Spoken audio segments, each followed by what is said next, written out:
Hey, sleepyheads. Hope your day was great. Before we start, let's play a game. Comment the time where you are right now and whether you should be asleep already. Let's see who's the biggest night owl. Before you settle in, tap that like button and subscribe to keep the cozy vibes coming.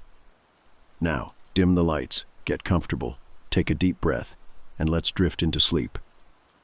I don't usually talk about this, not because I'm scared of being believed or laughed at or whatever. I just genuinely haven't been able to explain it in a way that feels real. Even now, writing this, I'm not sure how to start, but I'm going to try, because I think about it more often than I'd like to admit, and maybe putting it down like this will help. This happened about 5 years ago, when I was in uni in Leicester. I was broke, obviously, and I'd picked up a part-time job at a charity shop a few blocks from campus. It was the kind of place you walk past without noticing. Faded signage, musty smelling inside. Mostly staffed by older volunteers who came in twice a week to fuss over the books or restock the racks of clothes that smelled like damp attic. I worked evenings just a few hours after lectures, mostly helping the manager, Carol, close up. She was in her 60s, all cardigans and sensible shoes, with this polite but tired voice that never changed tone, even when she was angry. One of those people who you can never tell if they like you or just don't have the energy to deal with you. Anyway, on my first shift, Carol gave me the usual tour till donation sorting, fire exits, all that.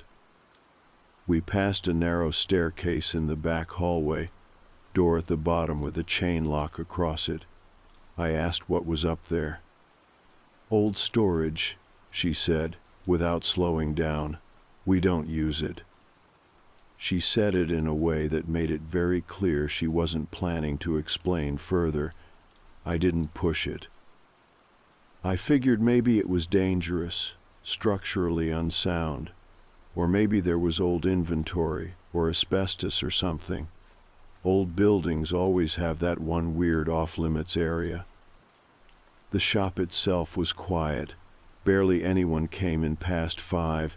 I'd spend most of my shifts tidying, pricing books, or rearranging the cluttered front window to look seasonal.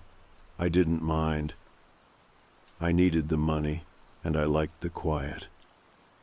Until I started hearing the noises. It began with a thud, a single loud, heavy thump from directly above the ceiling. I looked up, thinking maybe something had fallen, but Carol was standing near the register and didn't react at all. I asked her if she heard that. She said, "Old pipes. You'll get used to it." But it wasn't the pipes. Over the next couple of weeks, I heard more, a dragging sound, like something heavy being pulled slowly across the floor above, a shuffle. Once, a series of light taps, like someone knocking not hard, just deliberately. It always came from the ceiling, always in that same spot just beyond the stairs behind the chain-locked door. I brought it up again once.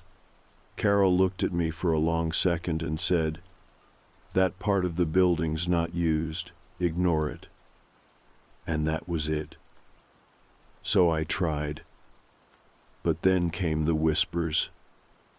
Not words, just breath and tone, like someone having a conversation just too low to catch. It never lasted more than a few seconds. I'd pause, look up, and it would stop. One night, I was closing alone. Carol had left early for a doctor's appointment. The front shutters were down. I was tidying the back racks when I heard it again dragging.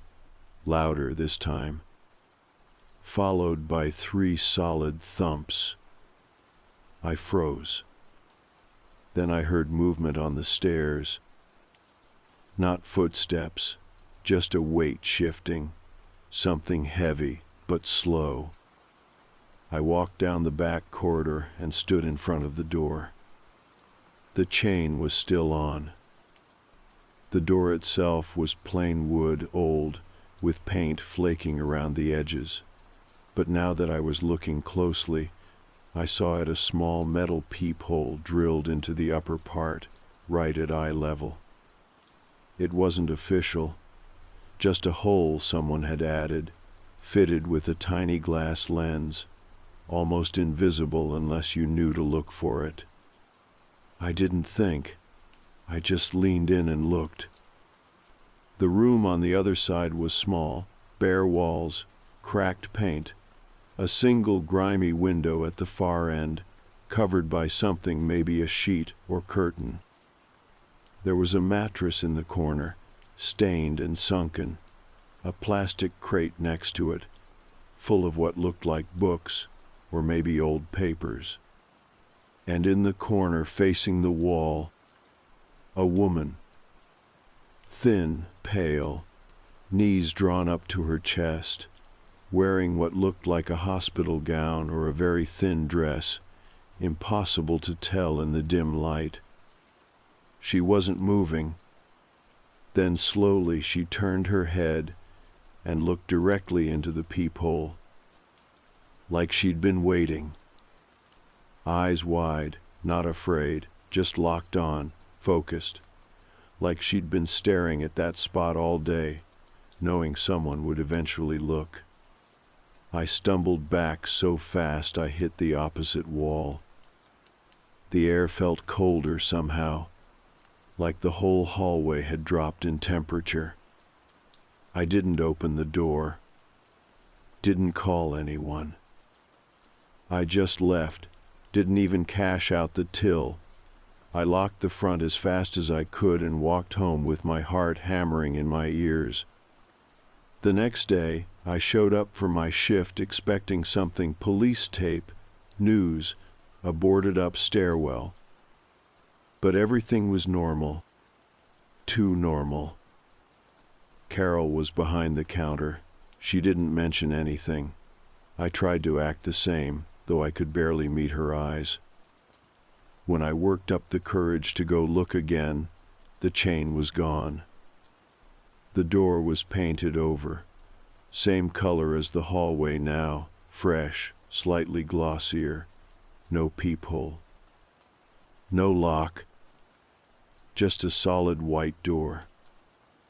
I asked Carol if someone had been in to repaint. She said, "What door?" I quit 2 days later.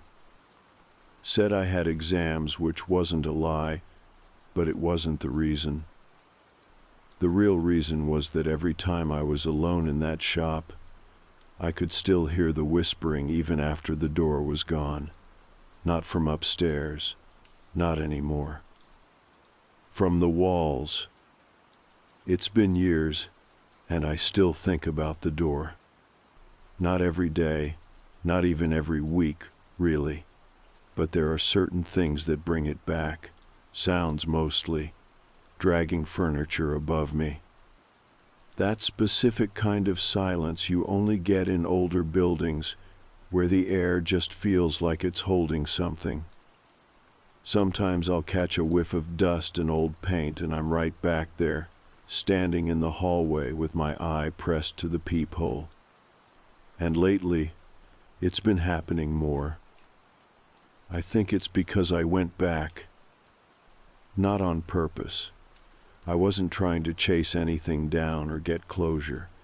I was just walking through the city center, and before I realized it, I'd turned down that same little side street. The shop was still there, new paint job, same charity logo on the sign, British Heart Foundation. The front window had some summer clothes and paperback thrillers arranged under a badly laminated "Buy one get one free" sign.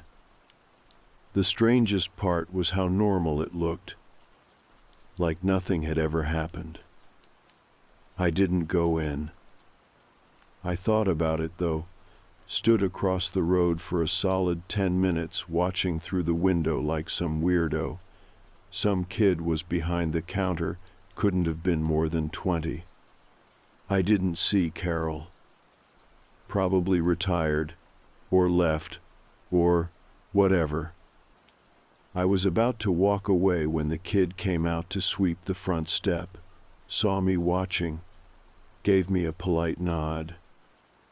And that's when I noticed it. The door at the back of the shop was open, just a crack, enough that I could see the faint shape of a staircase leading up.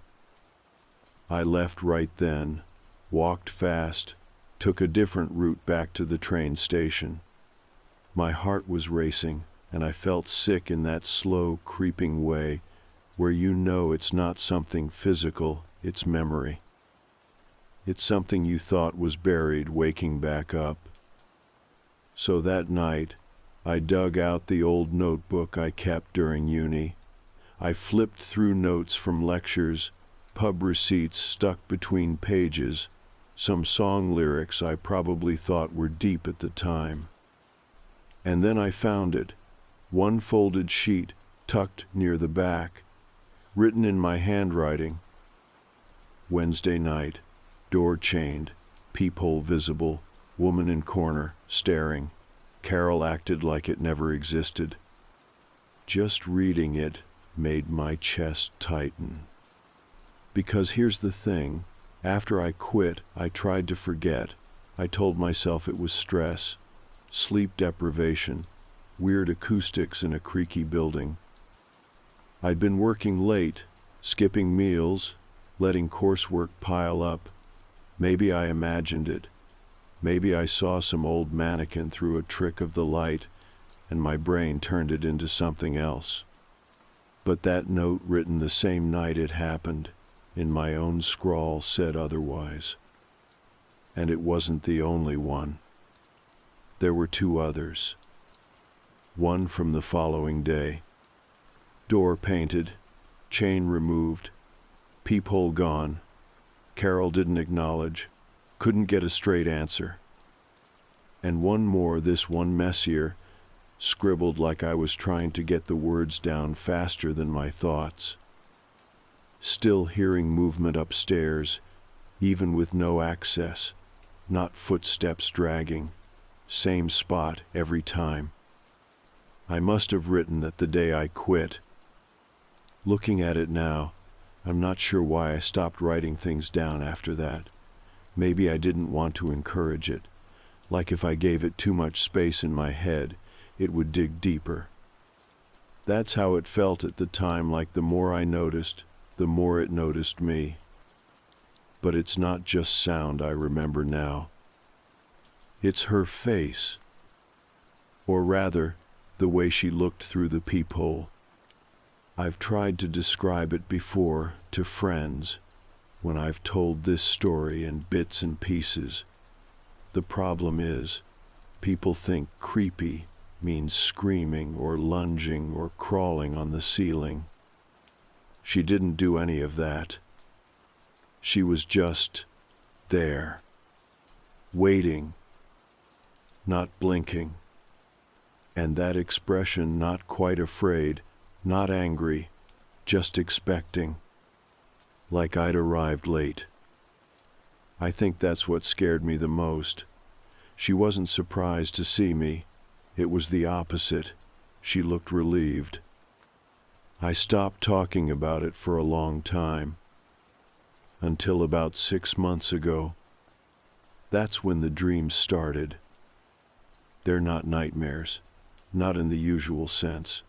There's no gore or monsters, just a hallway narrow, dim, with that same flaking white paint.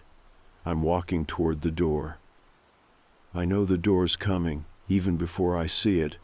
I can hear the sound already, the dragging, the slow scrape of something heavy across the floor above me. I never make it all the way to the peephole. I always wake up just as I reach for it. I told myself it was just stress. I've been working a lot, not sleeping great, old memory resurfacing.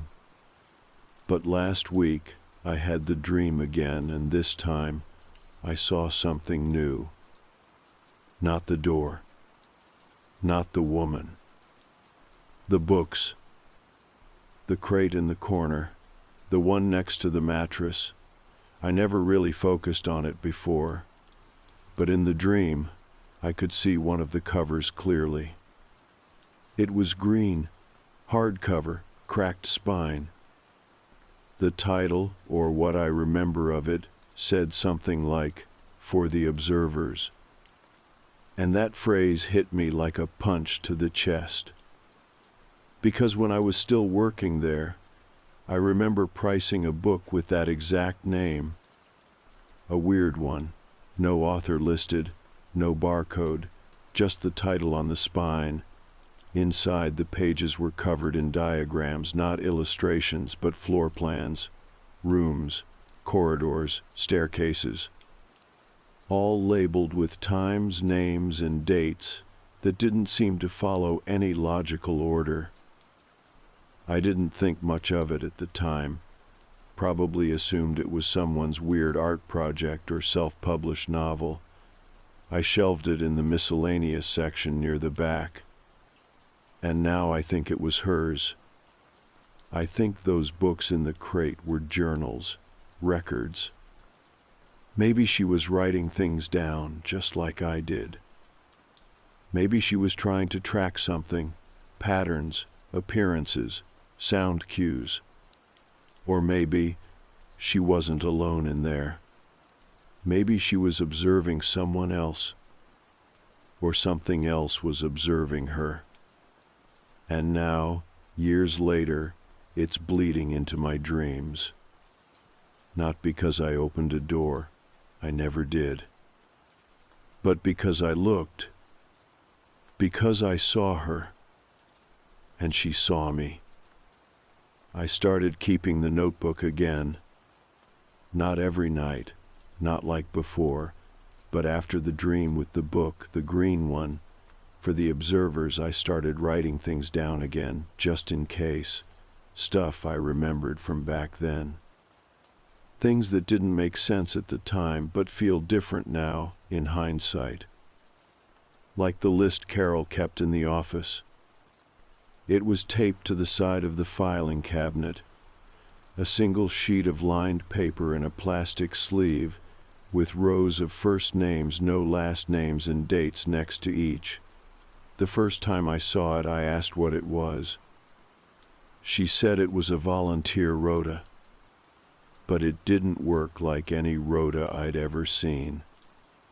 There weren't any shift times or days of the week, just names and single dates. Most were crossed off in pencil. Some had been erased so hard the paper was torn. The last one was mine.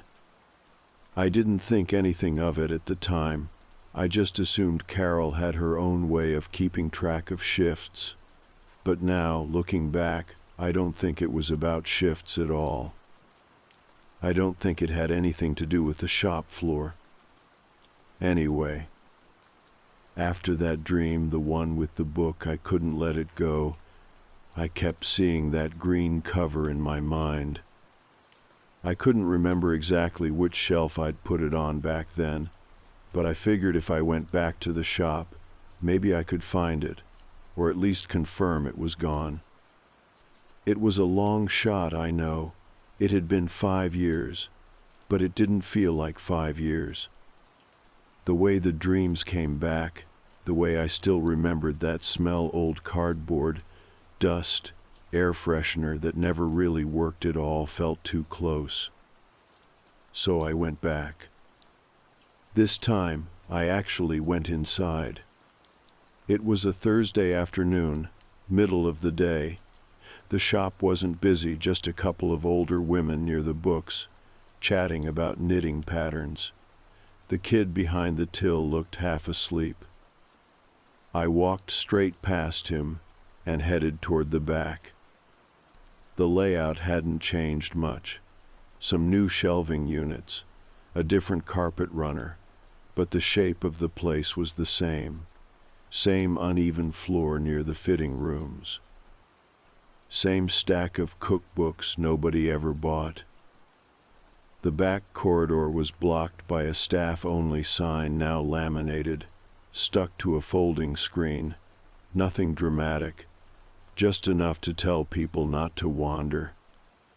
I stood there for a second, pretending to look at a rack of men's jackets while I listened. Nothing. No dragging. No footsteps. No whispers.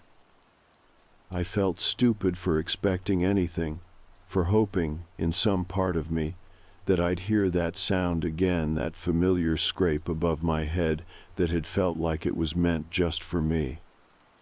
I left after 10 minutes.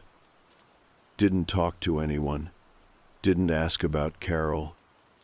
I went home, pulled out the notebook, and started writing everything I could remember about that list in the office.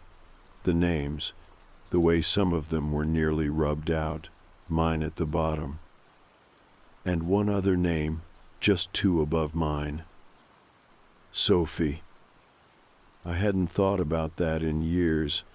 I don't remember ever meeting a Sophie at the shop, but the name stuck out for a reason. Because one of the library assistants in my department back in my second year was named Sophie. She stopped showing up around the same time I quit the shop. Nobody made a big deal out of it. I think people assumed she dropped out or transferred. We didn't know her well. She was quiet, polite. Always had a book under her arm and wore long sleeves, even in the summer. But I remember once, toward the end of term, she came into the library with this weird look on her face. Like she'd been crying for hours but had run out of tears. She sat near the back, didn't open a book, didn't use her laptop, just stared at the carpet. I asked if she was okay. She looked at me like she was about to say something, like her mouth had already formed the first syllable, and then just shook her head. That was the last time I saw her. Until last week. I was on the bus into town, sitting by the window, scrolling through my phone. The bus pulled up to a stop near the university. A group of students got on, and one of them made me freeze. Short brown hair, pale, same long sleeves. She looked older, obviously, tired, but it was her. Sophie. She didn't see me. Sat at the front of the bus, headphones in, staring ahead. I didn't get off at my stop. I followed her. Not in a creepy way, I just needed to know. I needed to see where she went. She got off near the edge of town, a weird part of Leicester where the shops thin out and you start seeing more boarded windows. She walked past a butcher shop, turned down a narrow alley between 2 buildings, and disappeared.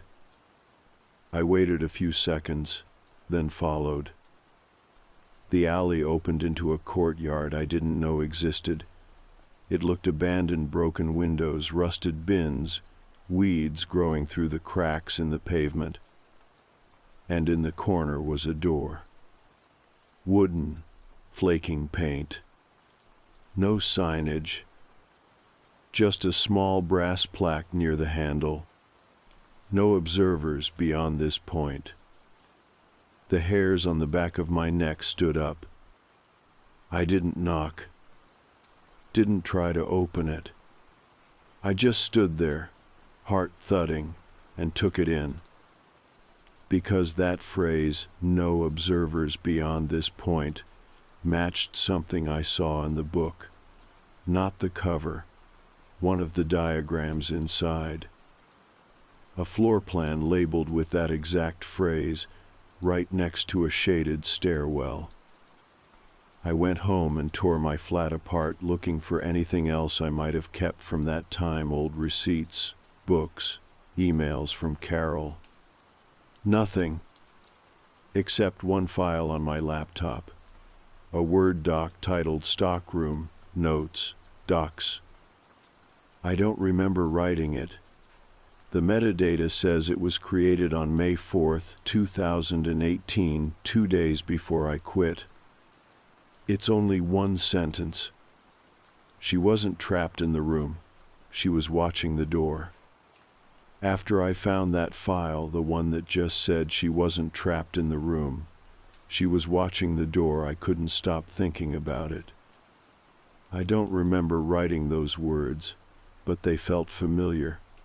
I stared at them for a long time, trying to picture where I was when I typed them. Maybe in the uni library, late at night, coming down off caffeine and poor sleep, or maybe sitting in the back room of the shop on one of those fold-out chairs, just after I saw her. Like my brain had been too shaken to put it all together, so I left myself a breadcrumb instead. But that phrasing, watching the door, messed with me. Because in every version of this story I'd ever told myself, she was the one being watched, trapped, observed. That's why the room looked the way it did, right? That's why there was a peephole. Why she didn't blink. Why she stared like she'd been waiting. Except, what if I had it backward? What if she was the observer? What if that's why the room was locked from the outside, not to keep her in, but to keep others out? I started going back through every scrap of memory I had from the shop, things I'd ignored, details I'd forgotten. Like the buzzing. That low, quiet hum that was always just under everything when the shop was closing. Not the lights, not the till, something else. I remember asking Carol about it once. She said, "Old electrics. The whole building's wired strange." But it wasn't that kind of sound. It was pulsing, rhythmic, like it was being broadcast. I think that's what the woman was listening to. I think that's why she never moved. And then there's the peephole itself. It wasn't standard. It didn't look like something added by a landlord or a carpenter. It was fitted too cleanly, a little too central. The lens wasn't glass. It was some kind of dull plastic, like an old camera filter. I started Googling, looking through message boards, forums about forgotten architecture, paranormal threads, urban exploration sites. And eventually I found something. A thread titled Unlisted Rooms in Commercial Buildings, UK Only. Buried 6 pages deep was a comment from a user called ClosedDoor24. They wrote, "If you find a room with no number, no key, and a smooth lens drilled into the door, don't look in. She's not there for you. She's there for the handover." No other comments, no follow-ups, just that post. I clicked the user's profile. Inactive. Last seen, May 6th, 2018. 2 days after I quit the shop. I started to feel like this wasn't just about the room anymore. It wasn't just some isolated event in my life. There was a pattern, and I'd stepped into it without realizing. I needed to know more. So I did something stupid. I went back to the courtyard, the one where I saw Sophie disappear.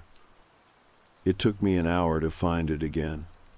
The turnoff from the main road looked different in daylight, smaller, narrower. I walked past it twice before I recognized the red graffiti on the bin. The courtyard was empty this time, no one around. Same rusted-out bike frame against the wall, same broken windows. The door with the brass plaque was still there. I walked up to it. Knocked once. No answer. I pressed my ear to the wood. Silence. Then very faintly that low humming again, like an old transformer behind a wall, constant, buzzing under everything. I reached out and tried the handle. It turned.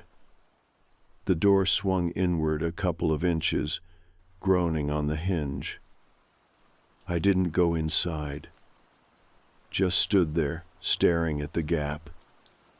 It was dark inside, the kind of dark that feels thick, like it eats light. There was a smell, too, not rotting or chemical, more like cold fabric. Old wool and stone and something that hadn't been moved in a long time. Then a voice said quietly, "Not this time." I couldn't tell where it came from, inside, behind me, or maybe not a voice at all, maybe something I just heard without sound. I closed the door and left. Haven't gone back. But since then, things have changed. The dreams are different now, more specific. I'm no longer just walking down the hallway. Now I'm standing inside the room above the shop, except it's empty. The mattress is gone, the crate, the woman, and instead there's a mirror on the far wall, one of those tall department store style ones, the kind that makes you feel stretched. I stand in front of it, but I don't see myself. I see the peephole. I see my own eye, wide and blinking, staring in from the other side. And I realize she wasn't waiting. She was watching me. Through the mirror. Through the peephole. Through whatever that lens was. And now, I think the mirror is watching me too. Because last night, after I woke up from the dream, I went to the bathroom. Stared at myself in the mirror for a long time. Nothing weird happened. But as I turned off the light to leave, I swear I saw my reflection blink half a second too late. Not a glitch, not sleep deprivation. Just a delay, like it had been waiting to see if I noticed. And when I did, it smiled. Only slightly. But it wasn't me smiling back. I shut the bathroom door and didn't sleep. This morning, I opened the notebook. Started writing again. Not because I have answers, but because I think I've taken her place. I don't mean that in a dramatic way. I mean, I looked in when I wasn't supposed to. I became part of whatever that room was doing, the role reversed. She watched. Now it's my turn. I don't know how long I stood there that morning, staring at the notebook. The last line I wrote kept catching my eye. Now it's my turn. I wasn't sure what I meant when I wrote it. I still don't fully know. But something had shifted. There was no denying that. It wasn't just dreams anymore. Not just memories, or the leftover fear from that one night all those years ago. It was bleeding into my waking life. That same afternoon, I was walking home from the shop, not that shop, a different one, a normal one. Just a second-hand book place near the station I sometimes browse when I want to clear my head. It helps. Usually. But that day, as I crossed the road near the old courthouse, I saw something out of place. A silver hatchback, parked where no one usually parks. Tinted windows, engine off. And someone inside staring at me. I didn't recognize them, older man, maybe 60s, face slack, blank, not aggressive, not even particularly focused. Just watching, like he was waiting for something. I crossed the street quickly, looked back once, and the car was gone. Not pulling away, just not there anymore. That night, the dream came back. Same hallway, same peeling paint, same door at the end. But this time I wasn't walking. I was already inside the room, and she was standing there.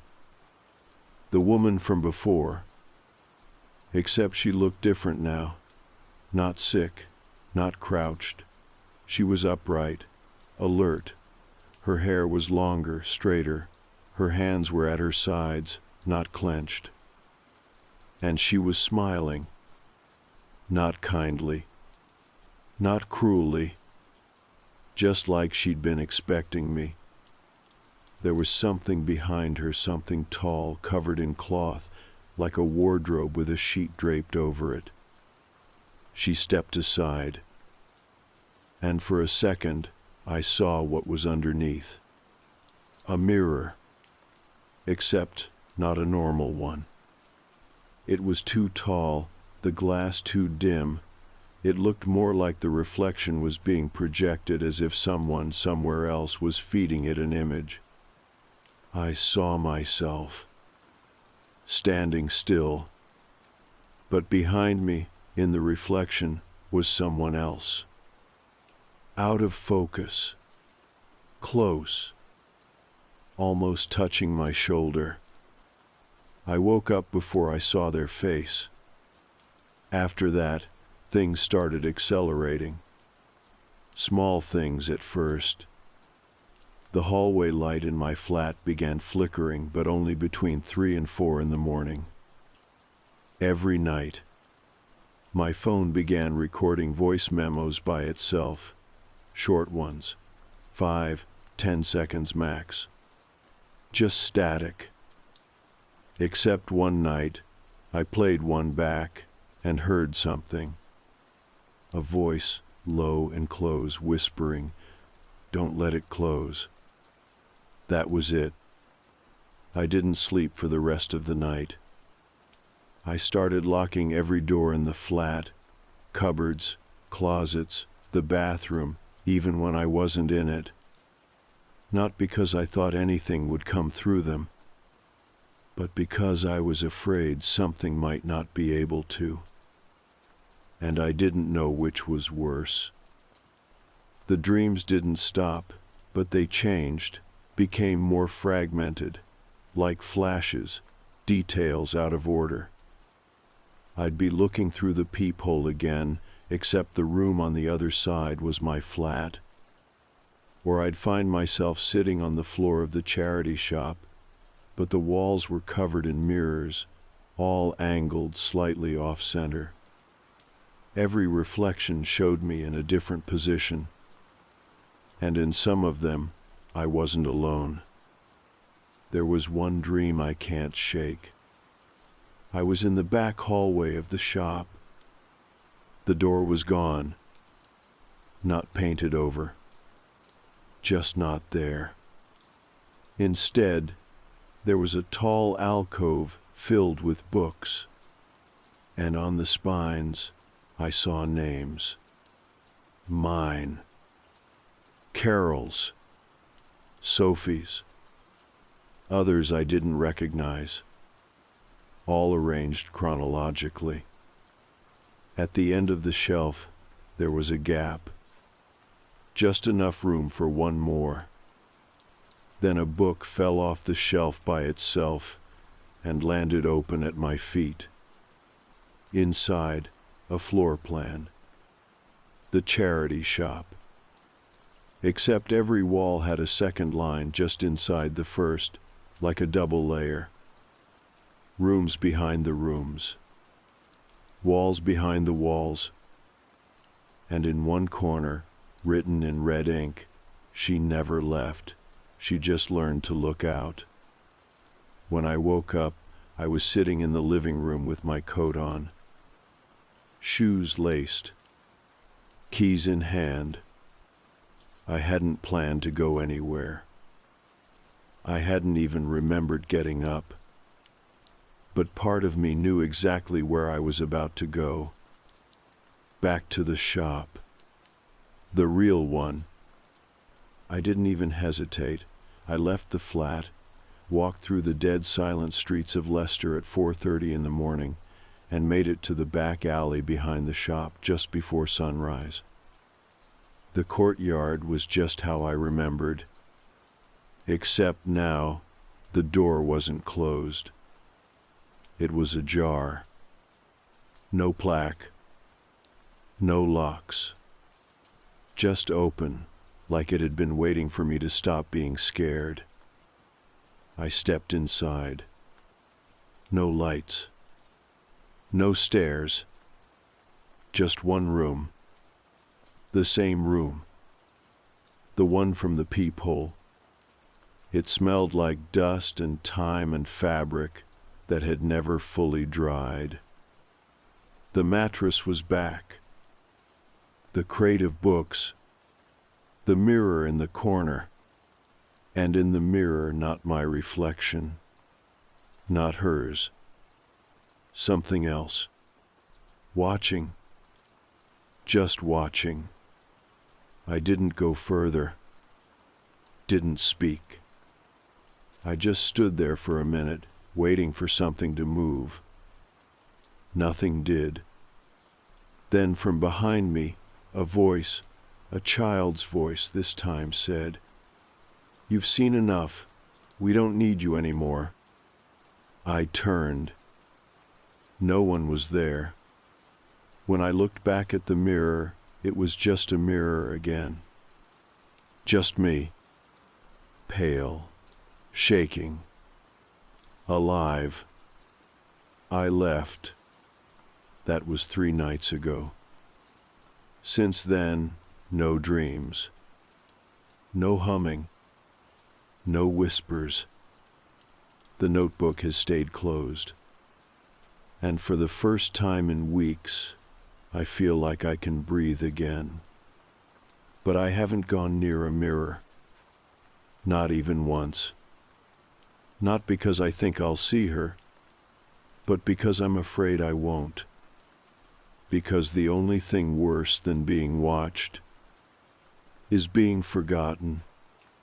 It's been 2 months since I went back to the shop. 2 months since I stepped inside that room for the second and last time. I haven't had a single dream since.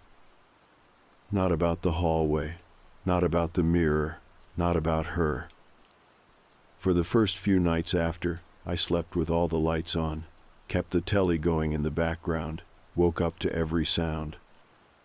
My nerves were so tightly strung, I could hear the fridge humming like it was whispering. But then the silence stayed. And silence, when you've been living in noise for that long, feels almost cruel. It's like when someone's been shouting in your face for hours and suddenly walks away. You don't feel relief. You feel exposed. You wait for them to come back, louder. But nothing came. The whispering stopped. The humming stopped. The monitor, which I'd unplugged and stuffed in the bottom of the wardrobe, stayed off. And slowly, my body stopped bracing for something I couldn't name. I started walking again, running even. I stopped avoiding shop windows, stopped checking mirrors before I entered rooms. I could go into basements without my skin crawling. I deleted the old notebook file from my laptop. Not because I didn't believe what happened, but because I didn't need it anymore. Some things don't need to be reread. They just need to be let go. But there's still something I haven't talked about. Something I haven't told anyone. Not here. Not even in the early drafts of this post, when I was still trying to write like someone with answers. It's about what I saw on the mirror. The first time, back when she was still crouched in the corner, and I was just a uni student trying to scrape together enough hours to pay rent. I've always said she stared straight at the peephole, right? Locked eyes with me, like she'd been waiting. But that's not entirely true. Because if I'm honest, really honest, she wasn't looking directly at the peephole. She was looking just past it, at something over my shoulder, at someone. I never turned around. I was too scared. I backed away and convinced myself it was just her gaze, her intensity that got under my skin. But I know what I saw now. And I think whoever or whatever was standing behind me that night didn't follow me home. I think it stayed. And I think that's what the room was for. Not a prison. Not a holding cell. A relay. A place between. That's why there were books. That's why she stared. That's why the mirror changed. It was all part of a handover, like that forum post said. The watchers become the watched. And if you look too long, if you ask the wrong question, open the wrong door, or see the wrong thing, it passes to you. It's not supernatural, not in the way people like to say. It's a system, quiet, self-sustaining, old, older than the building, older than the shop. And I think I broke it. Not on purpose. Not with bravery or some big act of defiance. But by not playing along. I walked away. I didn't invite it in. I didn't go looking again. And most importantly, I didn't tell anyone else to. That's how it spreads, I think. Curiosity, sharing, retelling, pulling other people into the loop. That's why she smiled at me in the mirror. Because I hadn't told anyone yet. I still had a choice. And now you've read this, you do too. You can scroll past. You can tell yourself it's fiction, a weird post from someone trying to get attention. You can even laugh. That's good. Laughing helps. Just don't go looking for the shop. Don't try to find the alley. Don't trace floor plans or hunt for books called for the observers. And for the love of everything, if you ever find yourself in a charity shop with a locked door above it, just leave. Because even if it's gone now, even if the mirror is dust and the crate of books has finally rotted away, the system's still out there, waiting for another place to set down, another hallway to burrow into, another eye to look through. Not haunted, not cursed, just waiting. Because somewhere out there, someone's going to drill a peephole in a door without thinking twice.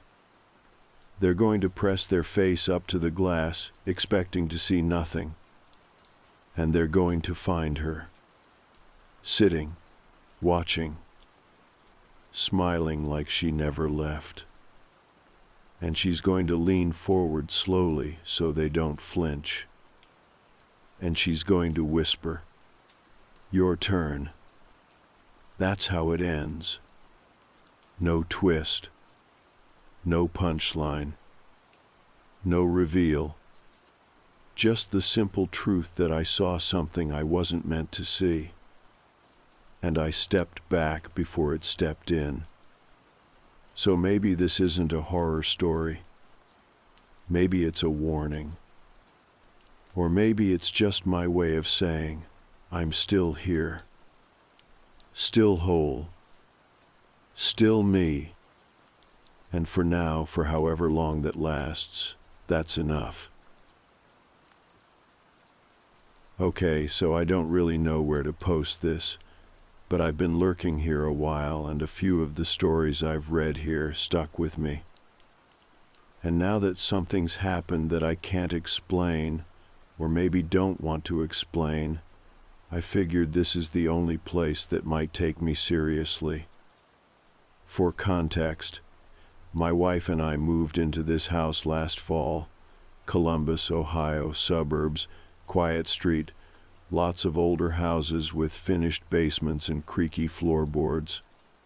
Ours is a 2-bedroom with a decent-sized yard and a weird amount of storage space for the square footage, which felt like a win at the time. There's a crawl space under the house, accessible from inside the laundry room. It's one of those dusty, plastic, sheet-lined rectangles barely tall enough to crawl into, so I'd only looked in once when we moved in, just to make sure there weren't rats or black mold or anything. We had our first kid, a boy, in February. Nothing fancy, just a small nursery set up in the second bedroom with a rocking chair, crib, blackout curtains, and one of those owlet cameras mounted on the wall. If you've had a baby recently, you probably know the kind, I mean audio and video, with two-way talk, so you can listen and respond in real time through an app. My wife is a little obsessed with checking it. Not in a paranoid way, just mom stuff. The weirdness started about 6 weeks ago. It was maybe 2:30 a.m. or so. I was on night duty diaper patrol and up making a bottle in the kitchen when I heard the monitor turn on. Just that soft little click it makes when the sound activation kicks in. At first I thought it was the baby, but what I heard was singing. A woman's voice. Not loud, not cheerful, just this quiet, low humming, a lullaby I didn't recognize. No lyrics, just a melody, real slow, repetitive. Almost like she was trying to calm herself more than anyone else. I walked down the hall, opened the nursery door, and froze, because the baby was out cold, and the singing was still coming through the speaker. I checked the camera on my phone, nothing on screen, just a dark room and a sleeping baby. I turned off the monitor. The voice stopped immediately. I stood there in the doorway for a minute, just listening. Nothing. The room was silent except for that soft baby breathing. I told myself it was probably interference, maybe picking up someone else's baby monitor nearby. We've got neighbors on both sides, it's possible, right? I went back to bed. Didn't say anything to my wife. Next night, same time, click. This time it was whispering. Still a woman's voice, but not singing.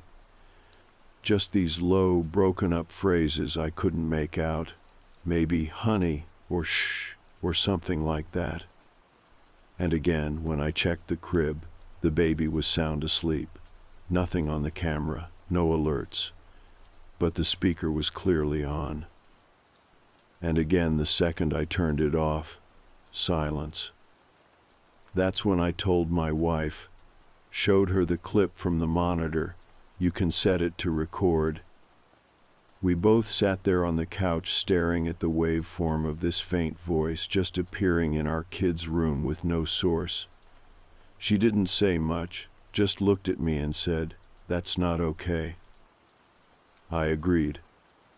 So I called the monitor company Owlet and asked if it was possible to accidentally pick up other devices nearby.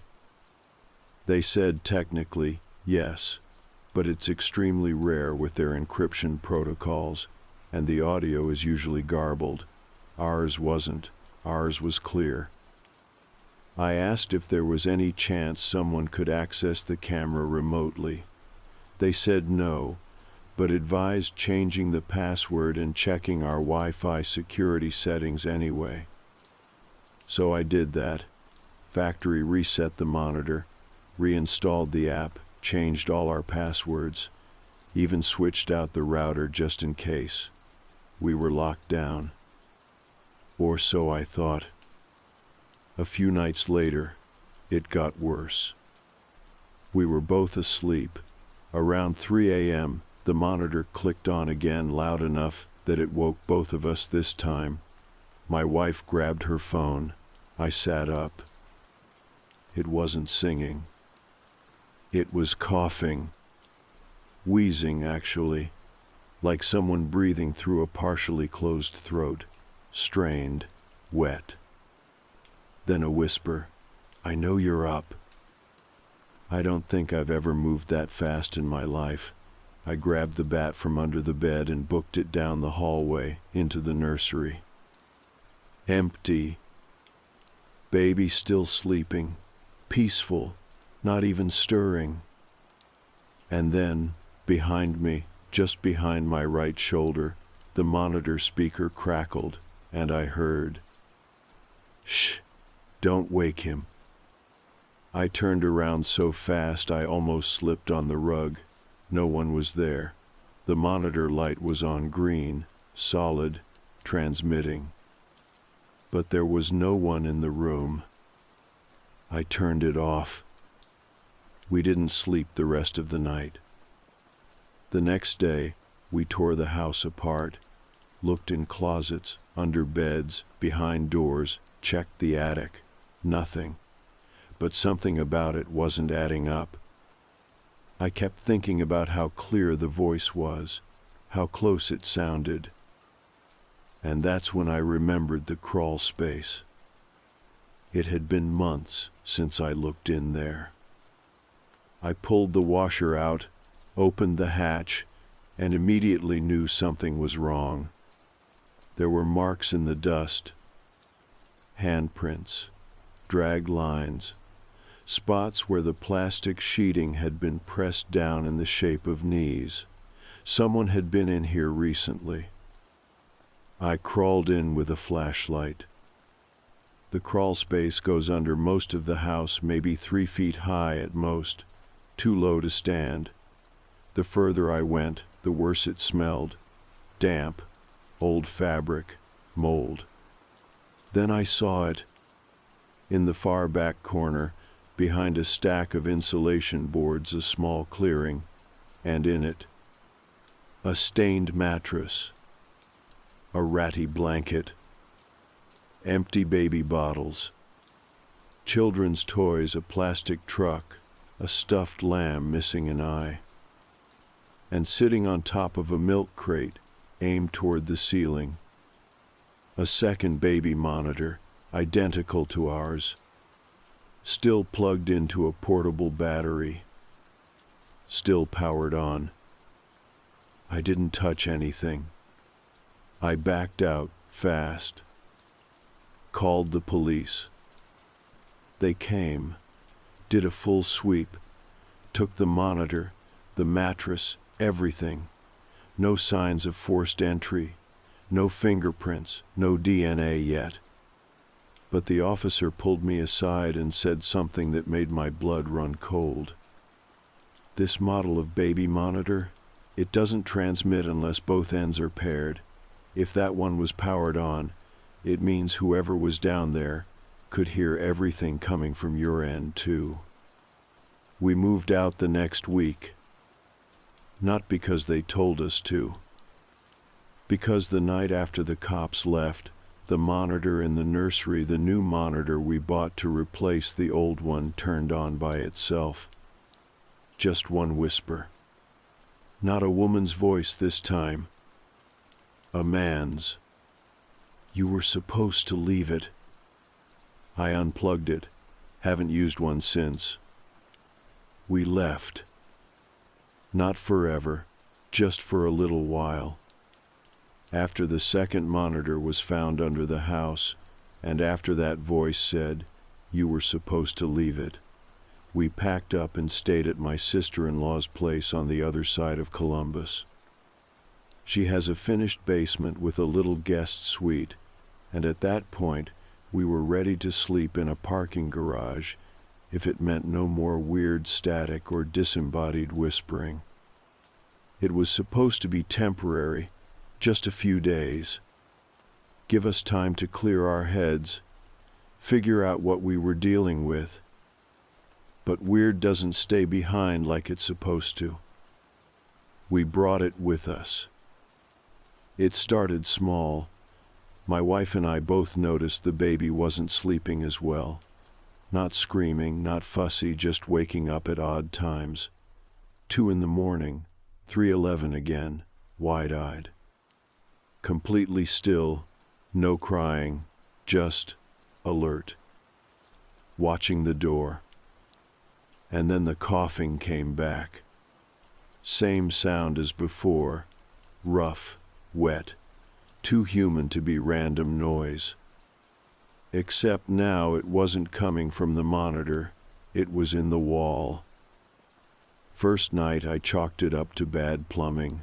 Houses settle, pipes hiss, I get it. Second night, I pressed my ear to the drywall and heard what I swear to God was someone breathing. In, out, raspy. And something else. A click. Like a switch flipping on. I didn't say anything to my wife yet. She was already on edge.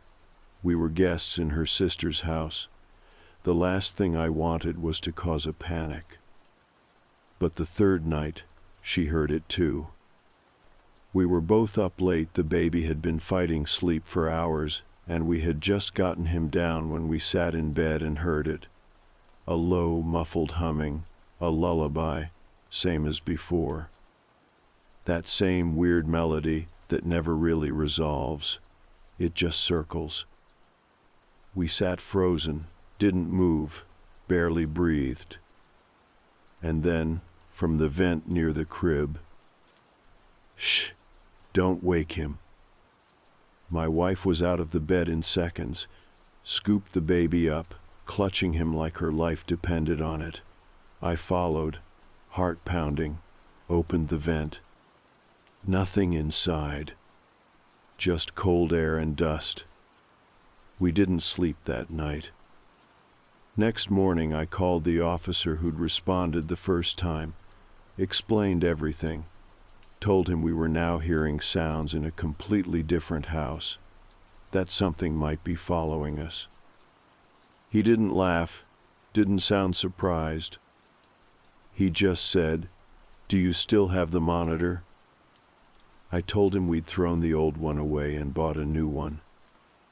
He said, "They don't work like that." I asked what he meant. He said something I haven't been able to stop thinking about since. Some tech doesn't just carry data, it carries connection. You link 2 points, and the connection doesn't break just because you unplug it. That's how some people get in. That's how some things stay in. I didn't know how to respond to that. I still don't. He said he'd send someone by to check the property. We thanked him and hung up. And then, no joke, the doorbell rang. Not 10 seconds later. I looked out the window, empty porch, no car, no footsteps on the sidewalk. Just an envelope taped to the door. Inside was a photograph. It was our baby, lying in his crib. The photo had been taken from a high angle, same position the camera would have been in, except the monitor had been off all night. There was a note on the back. "You don't understand how long I've waited." That was the last straw. We drove 3 hours that afternoon to stay with my cousin in Dayton. I didn't even go back inside to grab more clothes. We just packed a few diapers and hit the road. My wife didn't speak the whole drive. That night, we slept with the baby between us. No monitor, no camera, just all 3 of us in the same bed like refugees from our own home. It was quiet. Until 3:11 in the morning. I woke up to a voice whispering right by my ear. "You still have the receiver." I sat up so fast I nearly fell off the bed. My wife jolted awake. The baby stirred.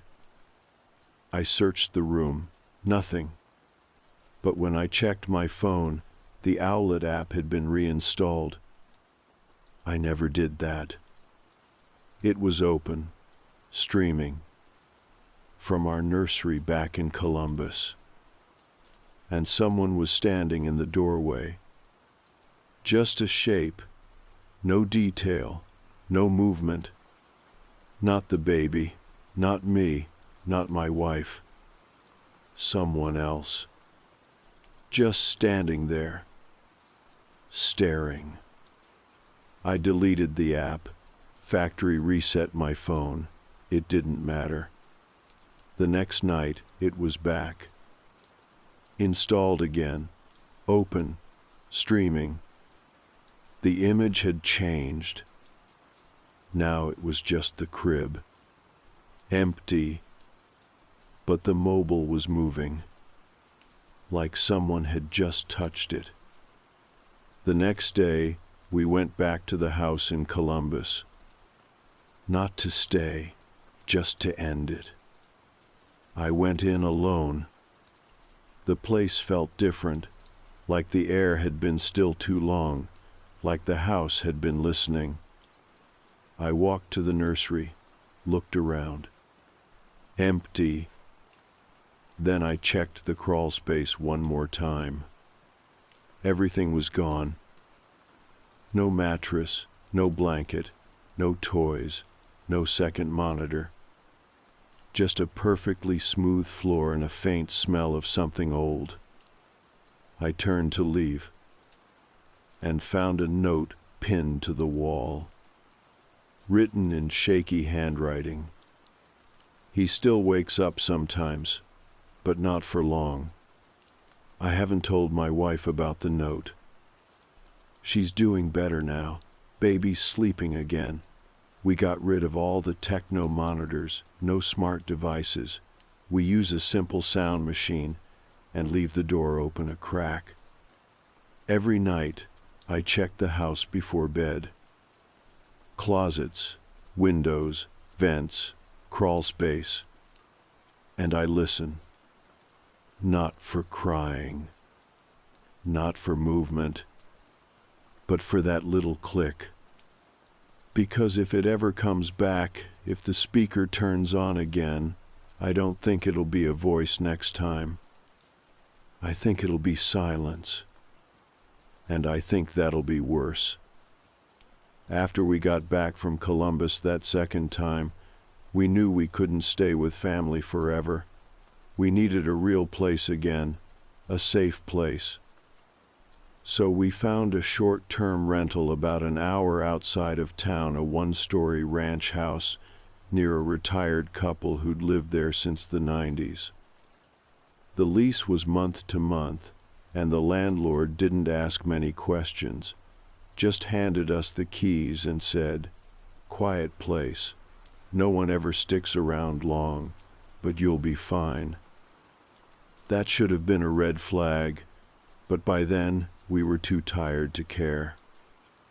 It felt normal at first, plain white walls, old carpet, low ceilings. The water pressure was decent, and the back bedroom didn't have vents, which actually made me feel better. I blocked the one in the hallway with a weighted towel just to be safe. We didn't bring the old baby gear, no monitors, no smart anything, just a crib, a changing pad, and a regular nightlight. We started sleeping with the baby in our room again, partly for convenience, partly because neither of us trusted closed doors anymore. The first few nights were uneventful. No voices, no clicks, no waking up at 3:11 in the morning. But by the end of the first week, I started to notice something. The house felt off. Not haunted, just hollow, like it hadn't been lived in properly for a long time. the kind of place where sound didn't carry right. I'd drop my keys on the counter and hear the noise echo longer than it should. The baby's crying sounded muffled in weird spots, like the hallway absorbed it too quickly. Then I started hearing things again. Not voices, not yet, just faint mechanical sounds. A quiet whir behind the walls, like an old fan turning on somewhere inside the house. I checked the crawl space, the attic, the garage. Nothing. Then one night, the nightlight started flickering. I unplugged it, plugged it into a different outlet. Still flickering. My wife said it was probably a wiring issue, but I could see she didn't believe it either. We were both waiting for something to happen. Both pretending it was over, even though we felt the same tension, like an old rubber band stretched just past its limit. And then came the tapping. 3 soft knocks, somewhere in the house. At first, I thought it was someone at the front door. I checked. Nothing. The next night, it came from the laundry room. Then from the wall beside the crib. Always 3 taps. Always just loud enough to make sure I noticed. I didn't tell my wife at first. She was doing better, sleeping a little more, smiling again. But then one night, I walked into the bathroom and saw her staring into the mirror, eyes locked on her own reflection. She didn't even blink when I said her name. Finally, she whispered, "He keeps asking for his monitor." I felt the bottom drop out of my stomach. She looked at me. "I don't mean the baby." I didn't ask what she meant. I didn't want to know. That same night, I had the dream again. It's always the same. I'm standing in the old nursery, but the walls are wrong. They're too smooth, too clean. Everything's white. Fluorescent light buzzes above me. The crib is gone. In its place is a chair, one of those folding plastic ones you see at cheap events. And in the chair sits a baby monitor. Just the receiver. Its red light is on, solid. I don't move. I just stare at it. Then a voice comes through, low, calm. "You left the channel open." I wake up sweating every time. That morning I made a decision. I pulled out the baby monitor. We thought we'd thrown away the first one, the one from the original house. I'd kept it, hidden under a pile of boxes in the garage. I don't know why. Maybe I thought someday I'd need to prove this happened. Maybe I thought burning it would make it worse. I plugged it in. It powered on instantly. No flicker, no delay, just that soft click as it connected. The screen was black, but not off, just dark. I adjusted the settings, tried cycling through channels, nothing. Then, after about 30 seconds, the speaker came on. Static. Then a low, slow breath. Then, finally, that's all it said. I turned it off and threw it back in the garage. That night, the knocking started again. But this time, it didn't stop at 3. It kept going. Tap, tap, tap, tap, tap, tap. Like someone was drumming their fingers on the inside of the wall, same spot, again and again. Then silence. Then the monitor turned itself back on. I didn't even touch it. It was still in the garage, unplugged. But the screen lit up somehow and showed a room I didn't recognize. Same white walls from the dream, same folding chair.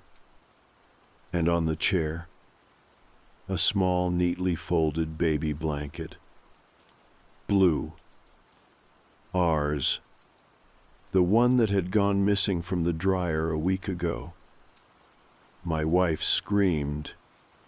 I ran out to the garage and smashed the monitor with a hammer. 3 hits, plastic everywhere. The screen cracked and went dark. But the moment I stepped back inside the house, I heard it. Through the walls, through the floor. That soft little click, the one it makes when the speaker turns on. And then, from the back bedroom, just above, a whisper. Now that you're listening, I'll show you where I've been. I didn't go into the back bedroom right away. After that voice came through the walls, calm, patient, like it had been waiting for me to come back to it, I just stood in the hallway with my hand on the door frame and tried to breathe like a normal person. My wife was in the living room, holding our son so tight he'd started to cry, but she wouldn't let go. She just kept rocking back and forth, whispering, it's okay, like a metronome stuck in a loop. The click had stopped. The house was quiet again. I opened the door. The room was empty. Crib, dresser, nightlight still plugged in. The air was still, not cold, not hot, just heavy. I walked in and sat on the floor. I don't know why. I think I wanted to feel the carpet, make sure it was still my house, that I could still choose to sit in the middle of a room and not be watched or recorded or followed. But the silence didn't last long. About 10 minutes later, while I was still sitting there, I heard the dryer in the laundry room turn on. By itself. I stood up fast, too fast, dizzy for a second. My wife called out from the living room, "Was that you?" I didn't answer, because I already knew what I was going to find. The laundry room was dim, one of those old overhead bulbs that takes a second to flicker on. The air was warmer than the rest of the house, and not in a comfortable way. Thick, damp. The dryer was tumbling, quiet hum, no timer set. The display was dead. I opened the door. Inside, rolling in slow circles, was the blue blanket. The one from the monitor feed. Still neatly folded. Still slightly warm. I didn't touch it. I closed the door again and backed out of the room. That night, we didn't sleep. We stayed up in shifts, one of us holding the baby while the other sat by the hallway, watching the bedroom door. I didn't bring the old monitor back out. I was done with that. But around 3 in the morning, we both heard the static again. Not loud, just enough to raise the hairs on the back of your neck. My wife looked at me and whispered, "It's under the house." I didn't want her to be right. But the next morning I went outside and crawled under the house again. It was harder this time. The ground was dry and cracking. The air smelled sour, like wet paper and old milk. And there, toward the back corner, behind some stacked cardboard and half-rotted insulation, I found it. Another monitor. Identical to the one I'd destroyed. But this one was newer, still warm to the touch. The light was on. Plugged into a battery pack. A fresh one. There was a piece of masking tape stuck to the side of the receiver. On it, written in marker, "Property of 24. No name, no initials, just that. I turned it off, Didn't take it with me. Just backed out slowly, scraping my elbows against the floor joists, trying not to think about how many crawl spaces like this there might be, and what might be in all of them. That night, I heard the breathing again. Right next to me. Not in the baby's room, not in the vents. In the bedroom, beside my bed. My wife was asleep finally, curled up on her side with our son tucked in the crook of her arm. She didn't stir, but I heard it. A slow inhale, pause, then a long, shaking exhale like someone had been holding their breath too long and finally let go. I turned on the light. Nothing there, just our room. But the closet door was open. Only an inch or two, and there was something on the floor inside. A receipt. I picked it up. It was from a hardware store about 15 minutes away, dated 2 days before we moved in. On it, one item. Owlet monitor, model X7. Paid in cash. I didn't tell my wife. I just folded it up, slipped it in my wallet, and lay back down. We were being set up. That much was obvious. But by who or what was still a mystery. The next day, I went to the hardware store. Asked the guy behind the counter if he remembered who bought that model. He said they keep camera footage for 30 days, but only if there's been a theft. I asked if I could check it anyway. He said no. So I walked outside, sat in my car, and waited until my hands stopped shaking.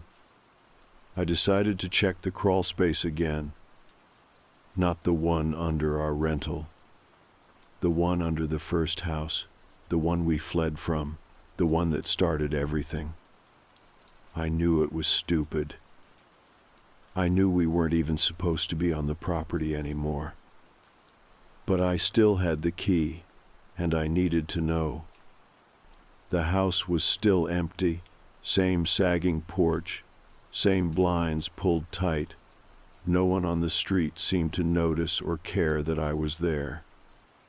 I went around back, pushed open the old hatch, and crawled inside. This time, there were no toys. No mattress. Just a stack of old photo frames, dozens of them, all face down. I flipped one over. It was a picture of a child's room, crib, nightlight, blue blanket. A monitor mounted on the wall, but the reflection in the glass didn't match the photo. It showed a man's face, blurry, half in shadow, staring out like he'd been waiting to be seen. I flipped another. Same room, different layout, pink blanket, doll in the corner. Same face in the glass. Third photo, empty room, no furniture, just the monitor on a chair again, and written in marker across the bottom. He's learned how to follow the sound now. I backed out, didn't take anything. On the way home, my phone buzzed. Unknown number. Text message. You're almost ready. Keep the line open. I threw the phone out the window, and when I got home, the blanket was gone from the crib. In its place, a note. He sleeps under now. The note didn't make sense. Not at first. He sleeps under now. I just stood there staring at it, my hand still on the edge of the crib. My son wasn't crying, he wasn't fussing, he wasn't there. But there was no struggle, no signs of panic. The blanket was folded neatly, as if he'd never been in the crib to begin with. My wife came in behind me, saw the note, and froze. I don't remember exactly what she said. I just remember the way her hands clamped over her mouth and how her knees buckled like she couldn't stay standing if she had to believe what she was seeing. We ripped through the house. Every room, every closet, every cupboard. We pulled the drawers out of the dressers, flipped the mattress, checked behind the refrigerator. Nothing. I ran outside, checked the garage, the crawl space, even under the car. Nothing. He was gone. And then, just as I was about to call the police, the monitor turned on. I didn't even realize we still had one. It was the new one, the one we'd barely used. I thought I'd thrown it in the closet. But there it was, on the kitchen counter. The screen lit up, static for a second. Then the image came into focus. Not our house. Not any house I recognized. Just dirt, packed tight, like the camera was pressed against the ground. No movement, no sound, just that grainy greenish night vision look and the faintest outline of something in the corner. A hand. Tiny, still. I grabbed it and screamed into the speaker. "Where is he?" No response. Just static. My wife grabbed the monitor, clutched it like it might warm in her hands. Her eyes were glassy, unfocused. She didn't blink for what felt like a full minute. "He's under," she whispered. I pulled her away, told her we had to go, that we couldn't sit here waiting for another message, another knock, another clue. I was done playing whatever game this was. I called the police. They came fast, took the monitor, filed the missing child report, asked the same questions over and over. Who else had a key? Had we noticed anything strange in the days leading up to this? Were there any signs of forced entry? I told them everything. Every damn detail. The first house, the crawl space, the old monitor, the voices, the dreams, the note. And they nodded and took notes and told me someone would follow up. But I knew the look. That quiet, practiced calm they use when they're trying not to escalate someone already spiraling. They didn't believe me. I asked one of the officers if he could check the crawl space. He did. Came back 15 minutes later. Said it was clear. Just dirt and insulation and a few spider webs. But I saw his face. The way his lips pressed into a line when I asked if he'd seen anything unusual. The way he didn't make eye contact when he said no. He was lying.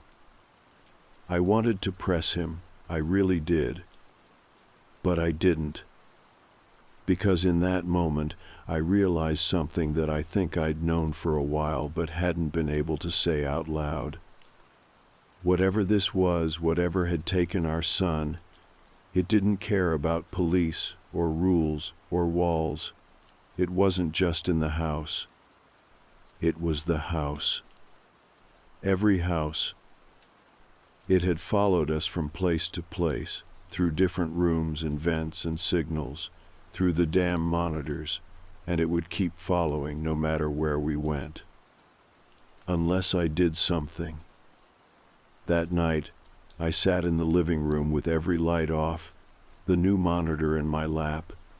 My wife had taken something to sleep, just a few hours of escape. I told her I'd watch, I'd wait. And I did. At exactly 3:11 a.m., the monitor clicked on.